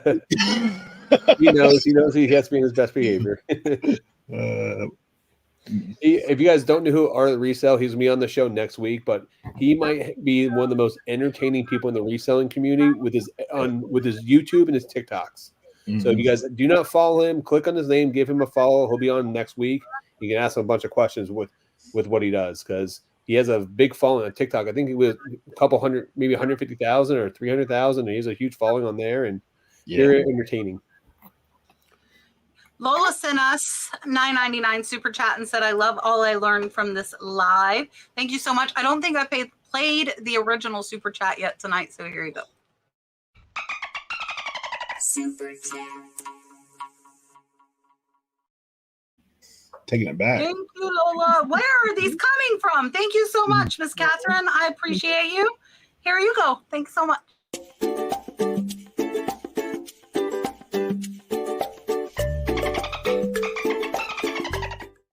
And then the cheap wealthy flipper. Oh, I mean common wealthy flipper. Sorry. Oh, Sorry. yeah, that guy. Shout I out know Eric. him. I've heard things about him. There you go. Picker Jims says, I send out offers, but I don't get anything back. Should I just stop sending offers? I wouldn't stop sending offers. You might want to look at how you're doing your offers. There's lots of strategies when it comes to it. I actually try to send mine out as often as I get somebody that watches the item, because my theory is if they're expressed interest in the item, maybe that's just the little push they need to get it. I don't feel bad if they don't take it. It's not a problem. But it's just part of the business. You just keep sending it.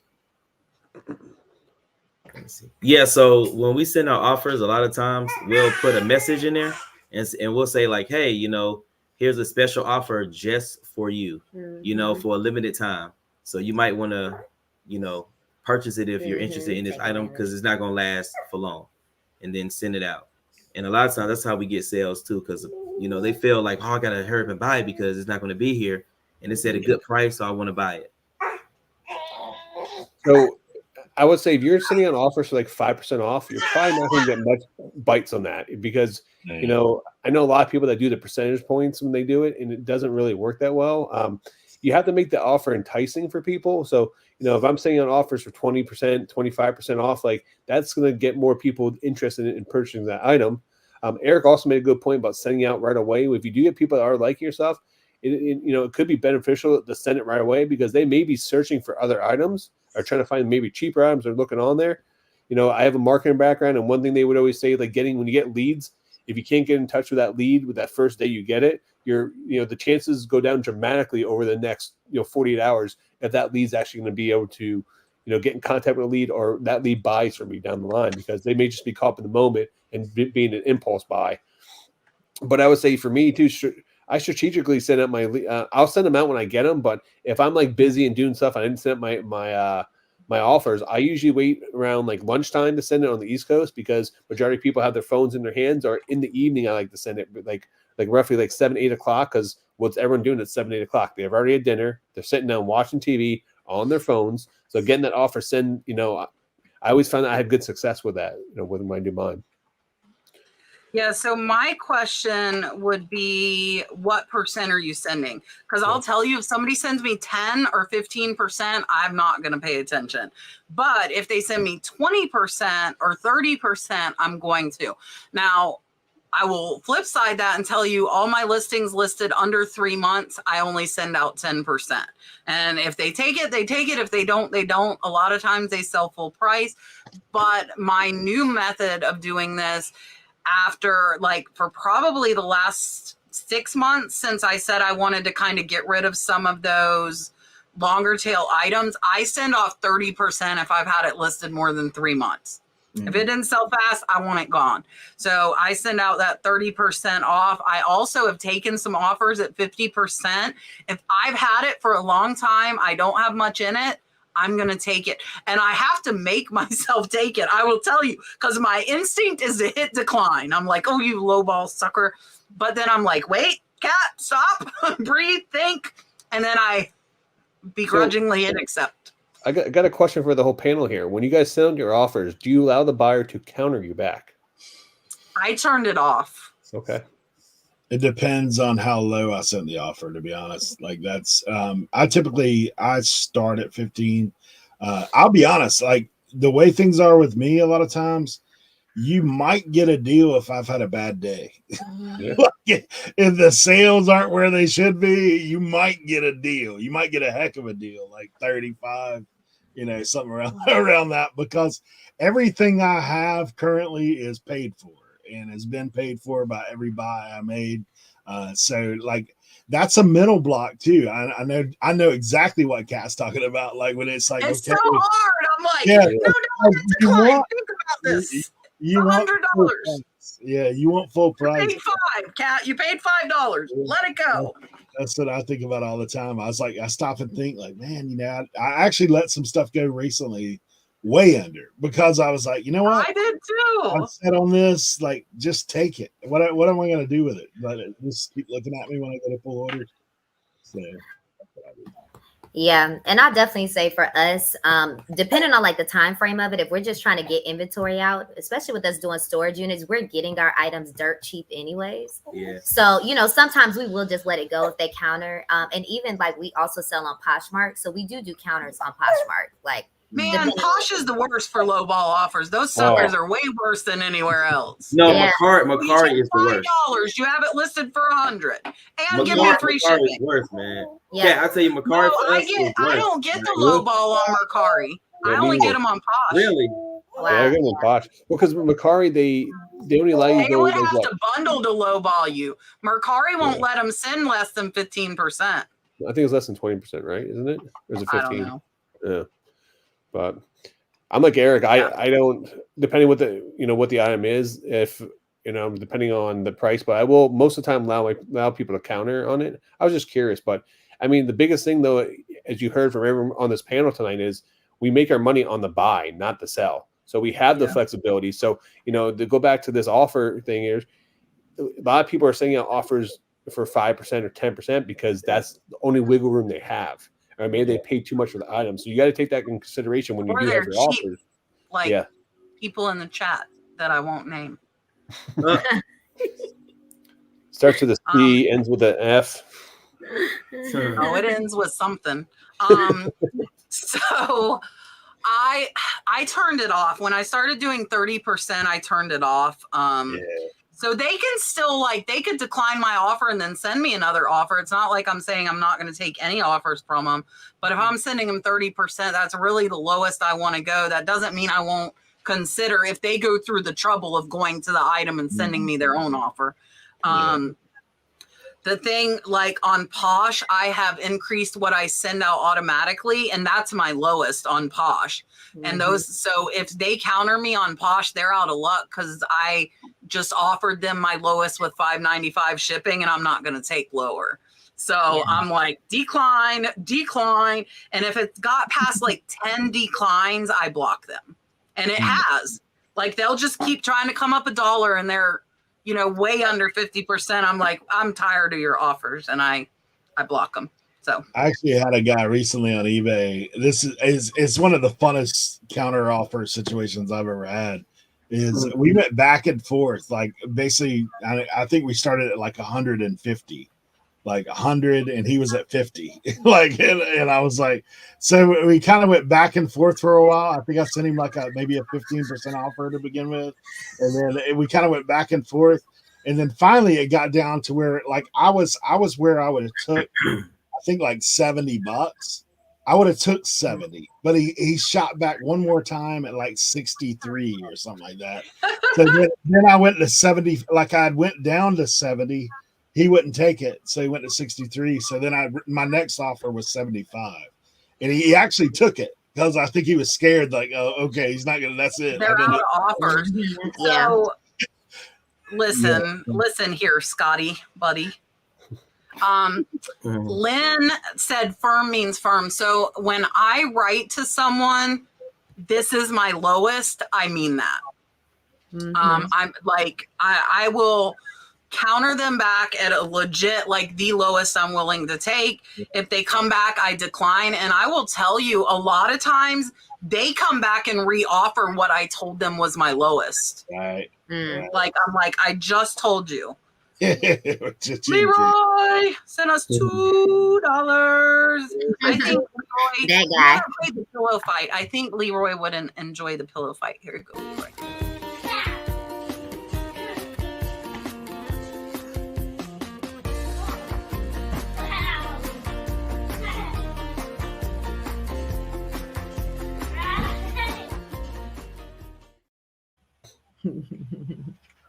Yeah, the other day I actually had a guy message me, and he's like, "What's the least amount you would take on this item?" And then I was just messaging back. I was like, "What's the most that you would pay?" So he actually gave me more than what I expected. So I was like, "Yeah, let's take that." Wow.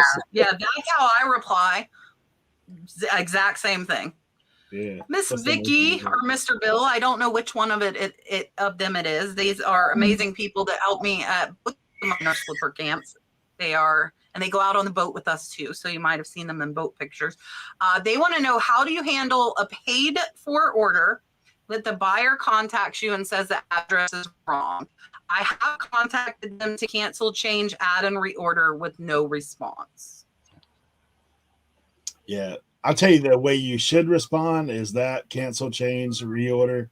Once again, I'll tell you, I have changed address for people before, but I did a little research before I did that to make sure that they were a solid buyer. Like it was one of those things, because it's such a pain to relist, them rebuy, that kind of thing. I will tell you this, know this before you do that, you're not covered. Right. You're not covered. Like Eric, somebody that was on a panel with us said that if you have it in eBay messages to where they can go read it and verify, they said you were covered. I don't remember who it was, but they said that you were. Who was it? Do you remember? That was me. That was me actually, because I actually contacted eBay. I asked them and they said you will be covered because it's in messages. We can read the messages. So if you did send it out, they were just asking for an address change. You would be covered. And I said, "Are you sure about that?" And then I had an address. I did it one time, and the package never showed up. Yeah, and I was not covered. Like I didn't get it was like one of those things. They sided with the I buyer. wonder if it depends on who you talk to, though, too. Yeah, same thing. I think it's all that way. To be honest, it is. Yeah, it's all that way. Yeah, we just usually cancel and then have them, change it and then buy it again. Yeah.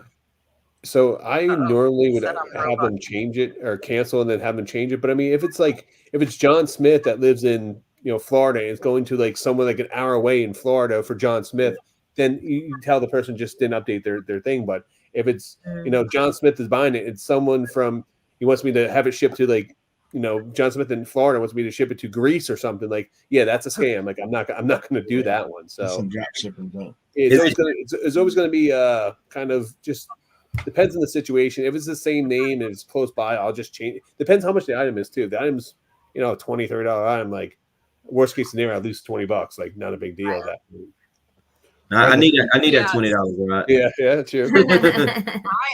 I change it for them if I remember. The last one I didn't remember. I was like, sorry.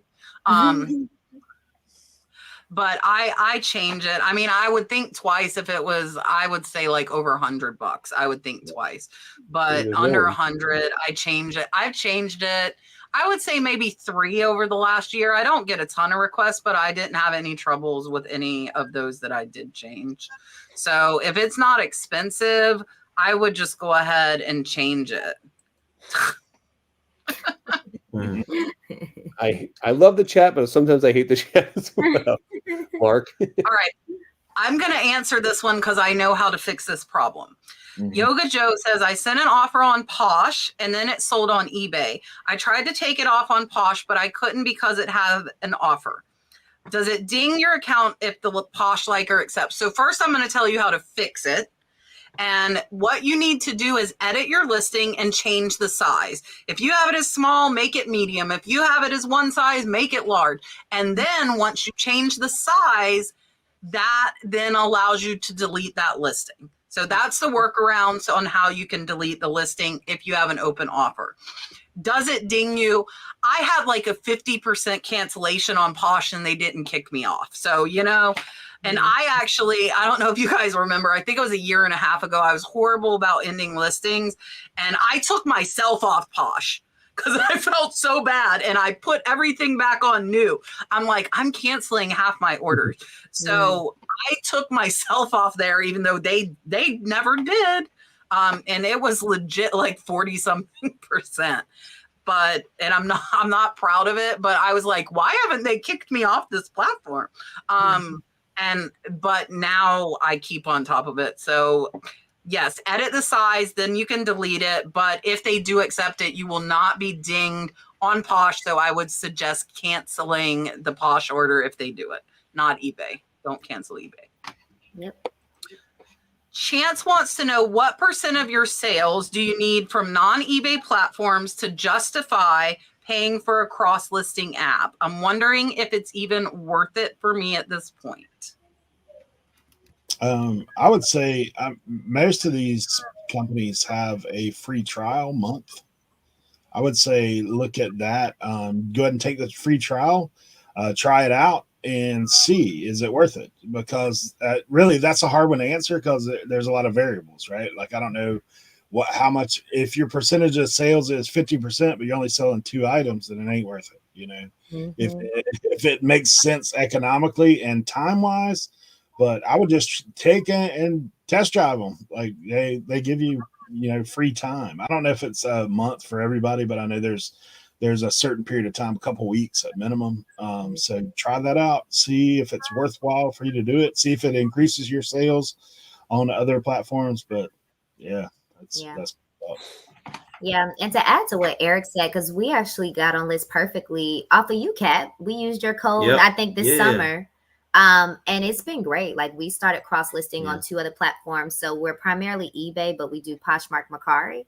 And we immediately saw increase. And so some items that had just been sitting in our eBay store for a while, like within a week, they were selling on Mercari and they were selling on Poshmark. So I think the benefit of having different audiences for your items definitely helps for us because it's definitely different clientele, I think, for the different platforms. So, just really honing in on like, what is it that you're selling? Does it make sense for the different platforms? But I'll say for us, we primarily do like clothes, shoes, electronics. We immediately saw an increase in our sales, and we've been on List Perfectly since like July. Yeah. And I would say look at the price of the platform too, because that determines too, like, hey, if you're not making, that amount of money to invest in a cross listing tool, and then you just gotta reconsider. But if you're making enough money to pay for it, and then go ahead, because more than likely you'll make more money if you're cross listing. Yeah, because how we look at it, it's just more eyes on your product. That's all. Yeah, just like them. Like I'm just sitting in my store. I had a pair of shoes that sit in my store for almost 18 months. My eBay store wasn't getting any bites on it. And when I put it on my car, it sold like right away, and it was great because I recouped $175. It was a bad buy, and it was a bad buy. I got my money back. Didn't lose money on the shoes, so I mean that was worth its weight in gold there for me. But I think it's not so much just about the selling platform too. These platforms do also offer a lot more value than just selling and listing on other platforms, getting your stuff out there. This Perfectly is a backup. When you put all your items in This Perfectly, if your eBay store gets hacked, if you get suspended, all your listings are saved in This Perfectly. So at any point in time, if you delete everything on your eBay store and start it again, you can just import everything from This Perfectly back over there or any of the other platforms. If you plan on ever selling on like Whatnot, now that you can take your items from Poshmark and move those over to the Whatnot marketplace, you can move over 500 items from your Poshmark to the Whatnot marketplace. So, if you're not selling on this platform right now that just opens up two new platforms for you, and it's you're not putting all your eggs in one basket. So I think it's well worth it. You just have to give it time because a month's not enough time. I feel like with these platforms, especially depending on how much you're listing, but I love it. I mean, it's worth its weight in gold, in my opinion. It's good. Yeah, I think the key is how much you're using it. I think like Derek and Jasmine said, I think you should see pretty immediate results if you are utilizing it and using it. So like percent for me. So Picker Gems, the package I use is $69.99 a month. I will tell you guys, I've had $1,000 in Poshmark sales in the last week. So am I willing to pay $70 to make an extra? This month is about $3,000. Yeah, for $70, I'm willing to. Also having that backup, I have, had my eBay store on hold for 3 days, but like Rod said, like having the security of knowing I have all my listings there. So like my returns, if they fell off eBay when I get around to getting to them, I can just go search in my List Perfectly catalog and repost it from there. I don't have to rephotograph it or anything, which saves time as well. So, I mean, there are other benefits. They have a lot of accounting tools. I don't utilize them. there are a lot of tools that I don't utilize. The listing party, to have 24 hours a day, go find somebody to list with, you know, so you're not alone. There are a lot of other tools. So like, I would never say percent, because I'm at $15,000 this month on eBay. So I'd be happy with 1%, $1,500. I'm good. Or 10%, how much ever that is. I can't do math right now. That's difficult. We got it though. I'd be happy with $1,500 paying 70. You know, so you really got to look. I don't think I would look at it as a percent, because those two platforms are way lower for me than eBay. But I know people that they've done that, and Mercari ends up their top platform. It really depends on what you're selling. Like now that I'm selling these boxes, Mercari and Poshmark are hopping, buddy. They are like the place to be. I've never had them this high. So that just goes to show me that I might not have had the right items for those platforms to be selling that much, you know? And I think you'll see what's selling. And if you don't have enough time to cross post everything, focus on the things that are selling on those platforms to do first to those platforms, versus if you don't have time to do all of them.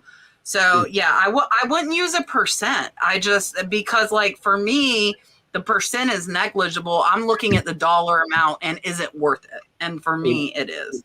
Kat, I think you made a really good point there. You said that you're not sure if you had the right items to sell on the proper platforms. Yeah. You know, what a lot of people don't realize is when you start selling the other platforms, you're going to realize what sells and what doesn't sell. And certain items that sell on eBay aren't going to sell on these platforms, or vice versa. So that's going to actually impact you when you source, because now you know that, hey, you open up a new marketplace, you start selling on Posh. I couldn't give this stuff away on eBay, but now this stuff's moving to Posh. Now it just opens up a new sourcing, you know.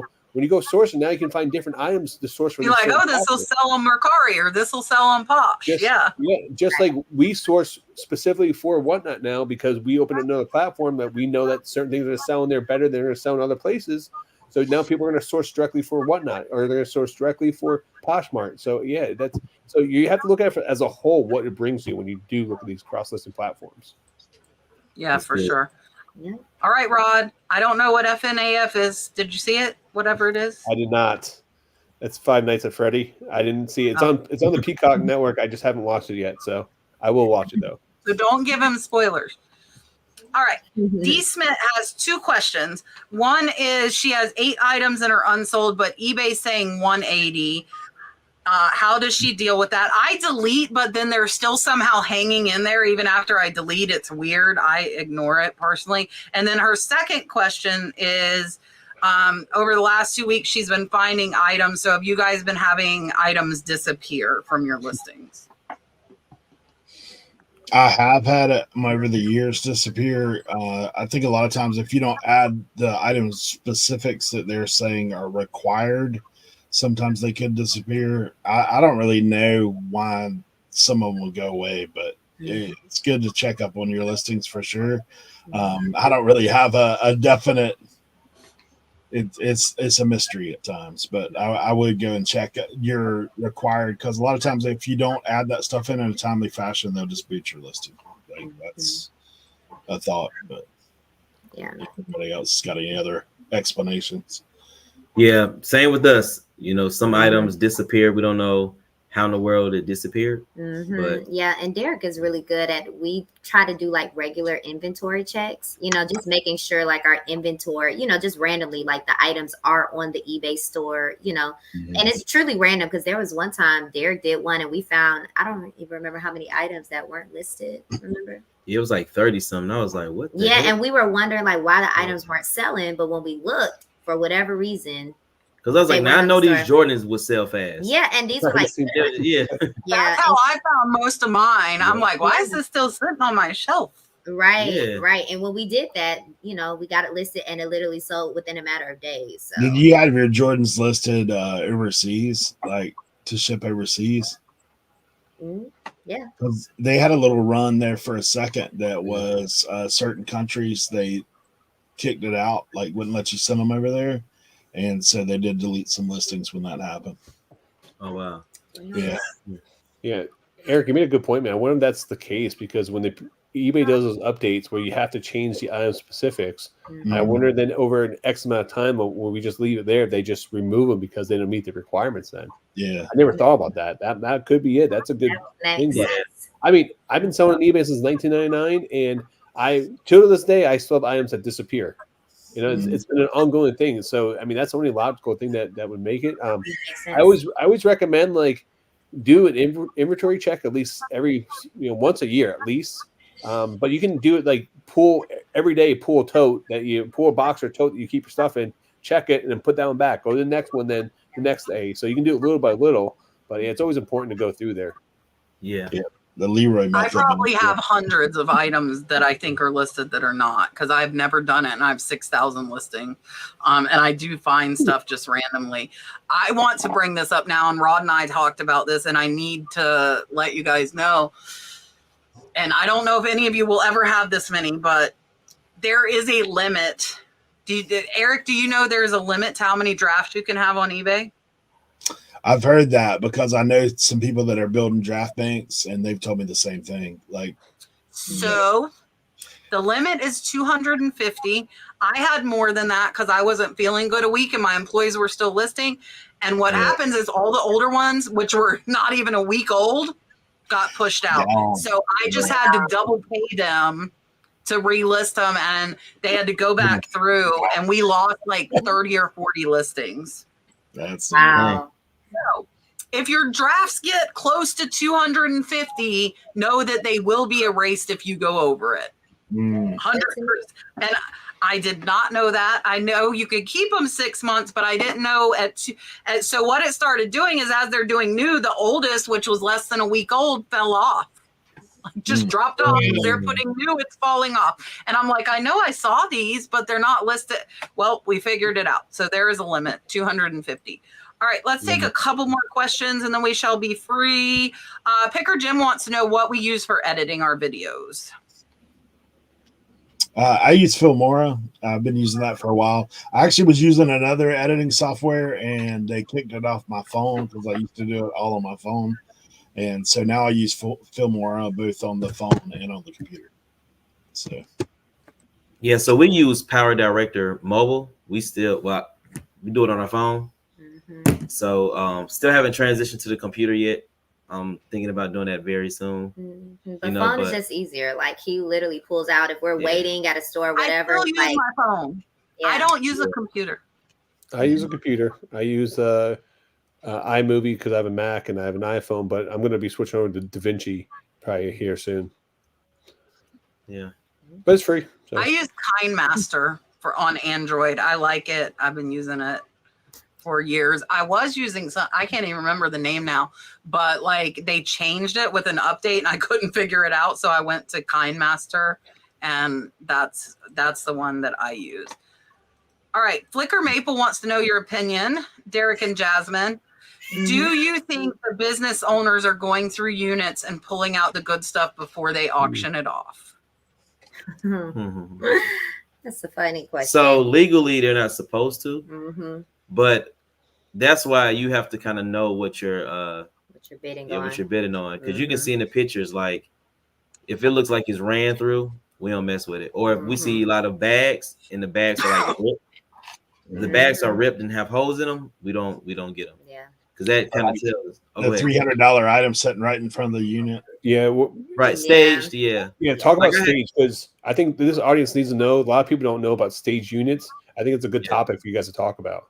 Yeah. So I know I got one from Public Storage, and they're honestly like the worst that we've had the worst experience with consistently. But But I remember we got a unit from there, and it was definitely staged, but it was no way for me to prove it.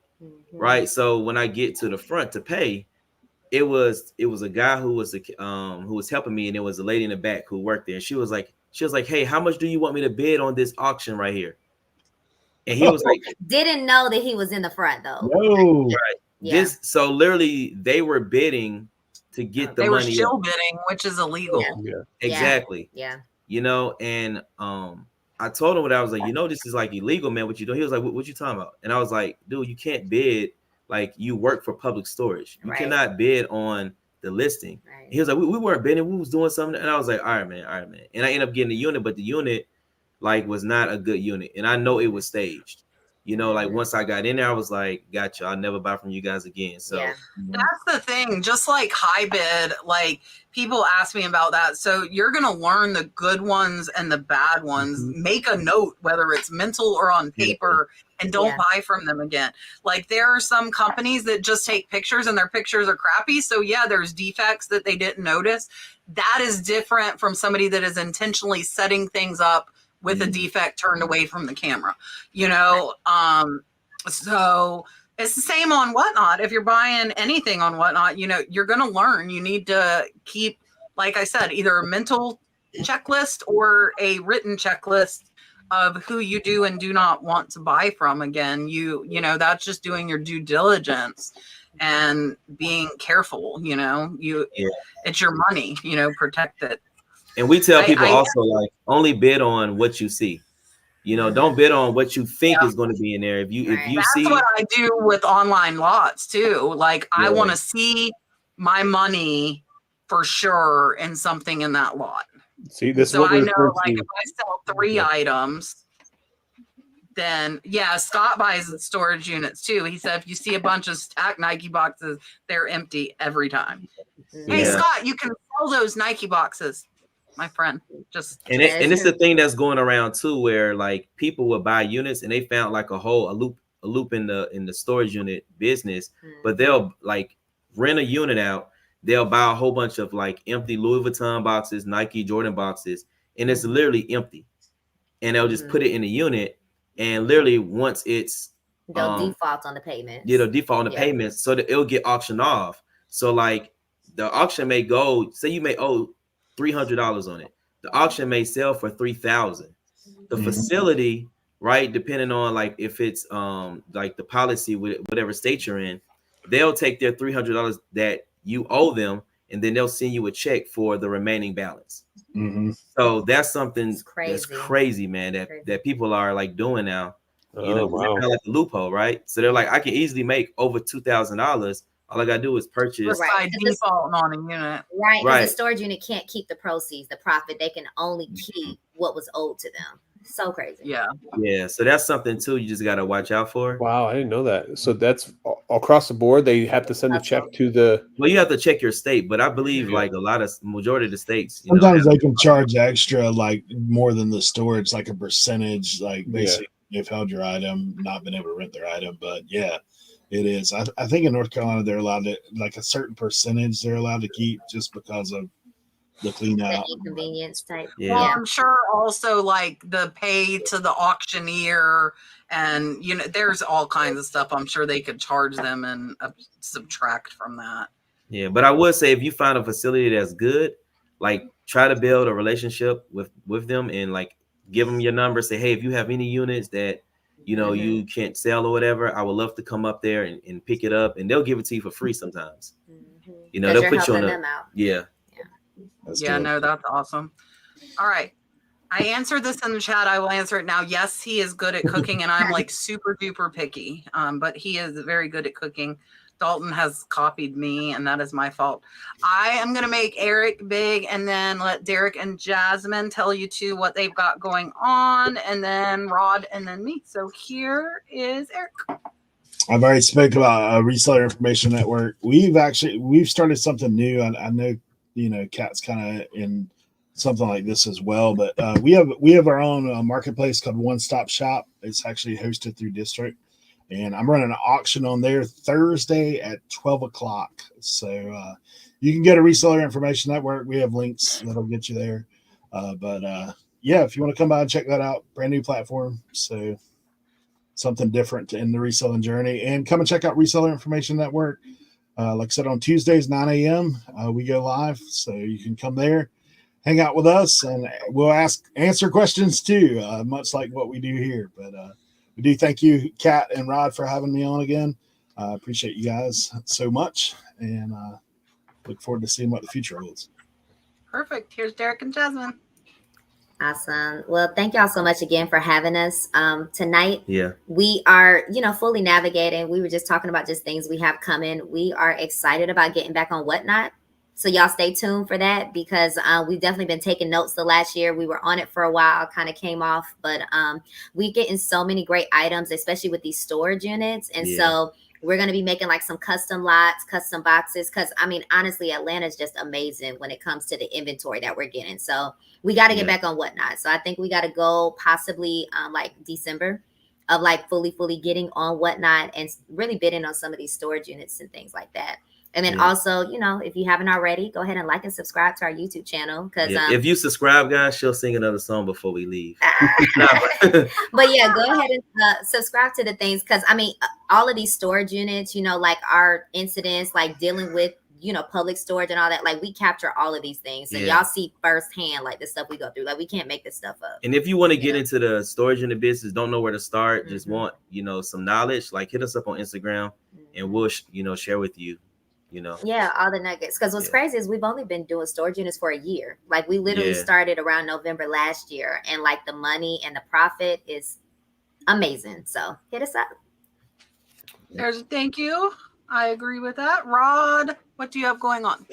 So I dropped a new video on YouTube today. Go check it out. I have a second channel called Flipping and Punching. I'm literally like 153 subs away from hitting 1,000. So I dropped a link in the chat. Please go subscribe to that one. But I am going to be doing a ton of Whatnots in the next week. I got a Whatnot this Friday, doing a Disney pin show. I'm doing a vintage Disney show next Wednesday. And then next Friday, on Black Friday, I'm going live on Whatnot for like 4 hours straight. And I'm clearing out a storage unit. And I'm clearing out everything's going to probably start $2, $3, $4. But I am blowing out everything from vintage clothes to Funko Pops to action figures to sports cars, collectibles, you name it, it's going. It has to go. We need the room. So go follow me on Whatnot, guys. Yeah, so next week we have Art of Resale, who gave us that super chat earlier, as well as Troy, Mountain Man Treasures. He has been around my channel, like Eric, since the very, very beginning. I think they were around before I hit 1,000 subscribers. So they are some of the OGs to my channel. I will be live tomorrow night on Whatnot. I hope some of my new good jewelry has come in. I'm trying to buy a little bit higher end jewelry and kind of step up my jewelry game over on Whatnot. Friday, I plan on doing a sterling show from Mount Dora. I will do it from my hotel. I'm going to bring some sterling with me, but I'm hoping to find enough pieces at the antique fair to run that night. That is and I'm not getting there till 2:30. So I'm going to have 2 hours to find 100 pieces of jewelry. I'll probably try to record that. It'll be a little hectic. But if you like digging through jewelry, I just posted in the chat a couple of minutes ago. I just put out my catch treasure hunting video. If you haven't checked out my thrifting channel, it turns out I had to double verify before I would put out the video. I scheduled it for 8:30 and it never came out till I realized that. So that's the last video of thrifting in Miami. There were 4 of them. Oh no, there's one more. I've done 3. There's one more. I also went thrifting today. So the thrifting videos will be coming. We are almost through our death pile, which is absolutely amazing. Thank you to Eric and Derek and Jasmine so much. And again, thank you to New England Betty Boop, Miss Lizette, for filling in and moderating for us tonight. It is greatly appreciated. If you're watching this back after, everybody's links to their channels are down in the description. So give them a follow. We appreciate you guys. We are here every Tuesday, 8 p.m. and we will see you guys on the next one. Bye, guys.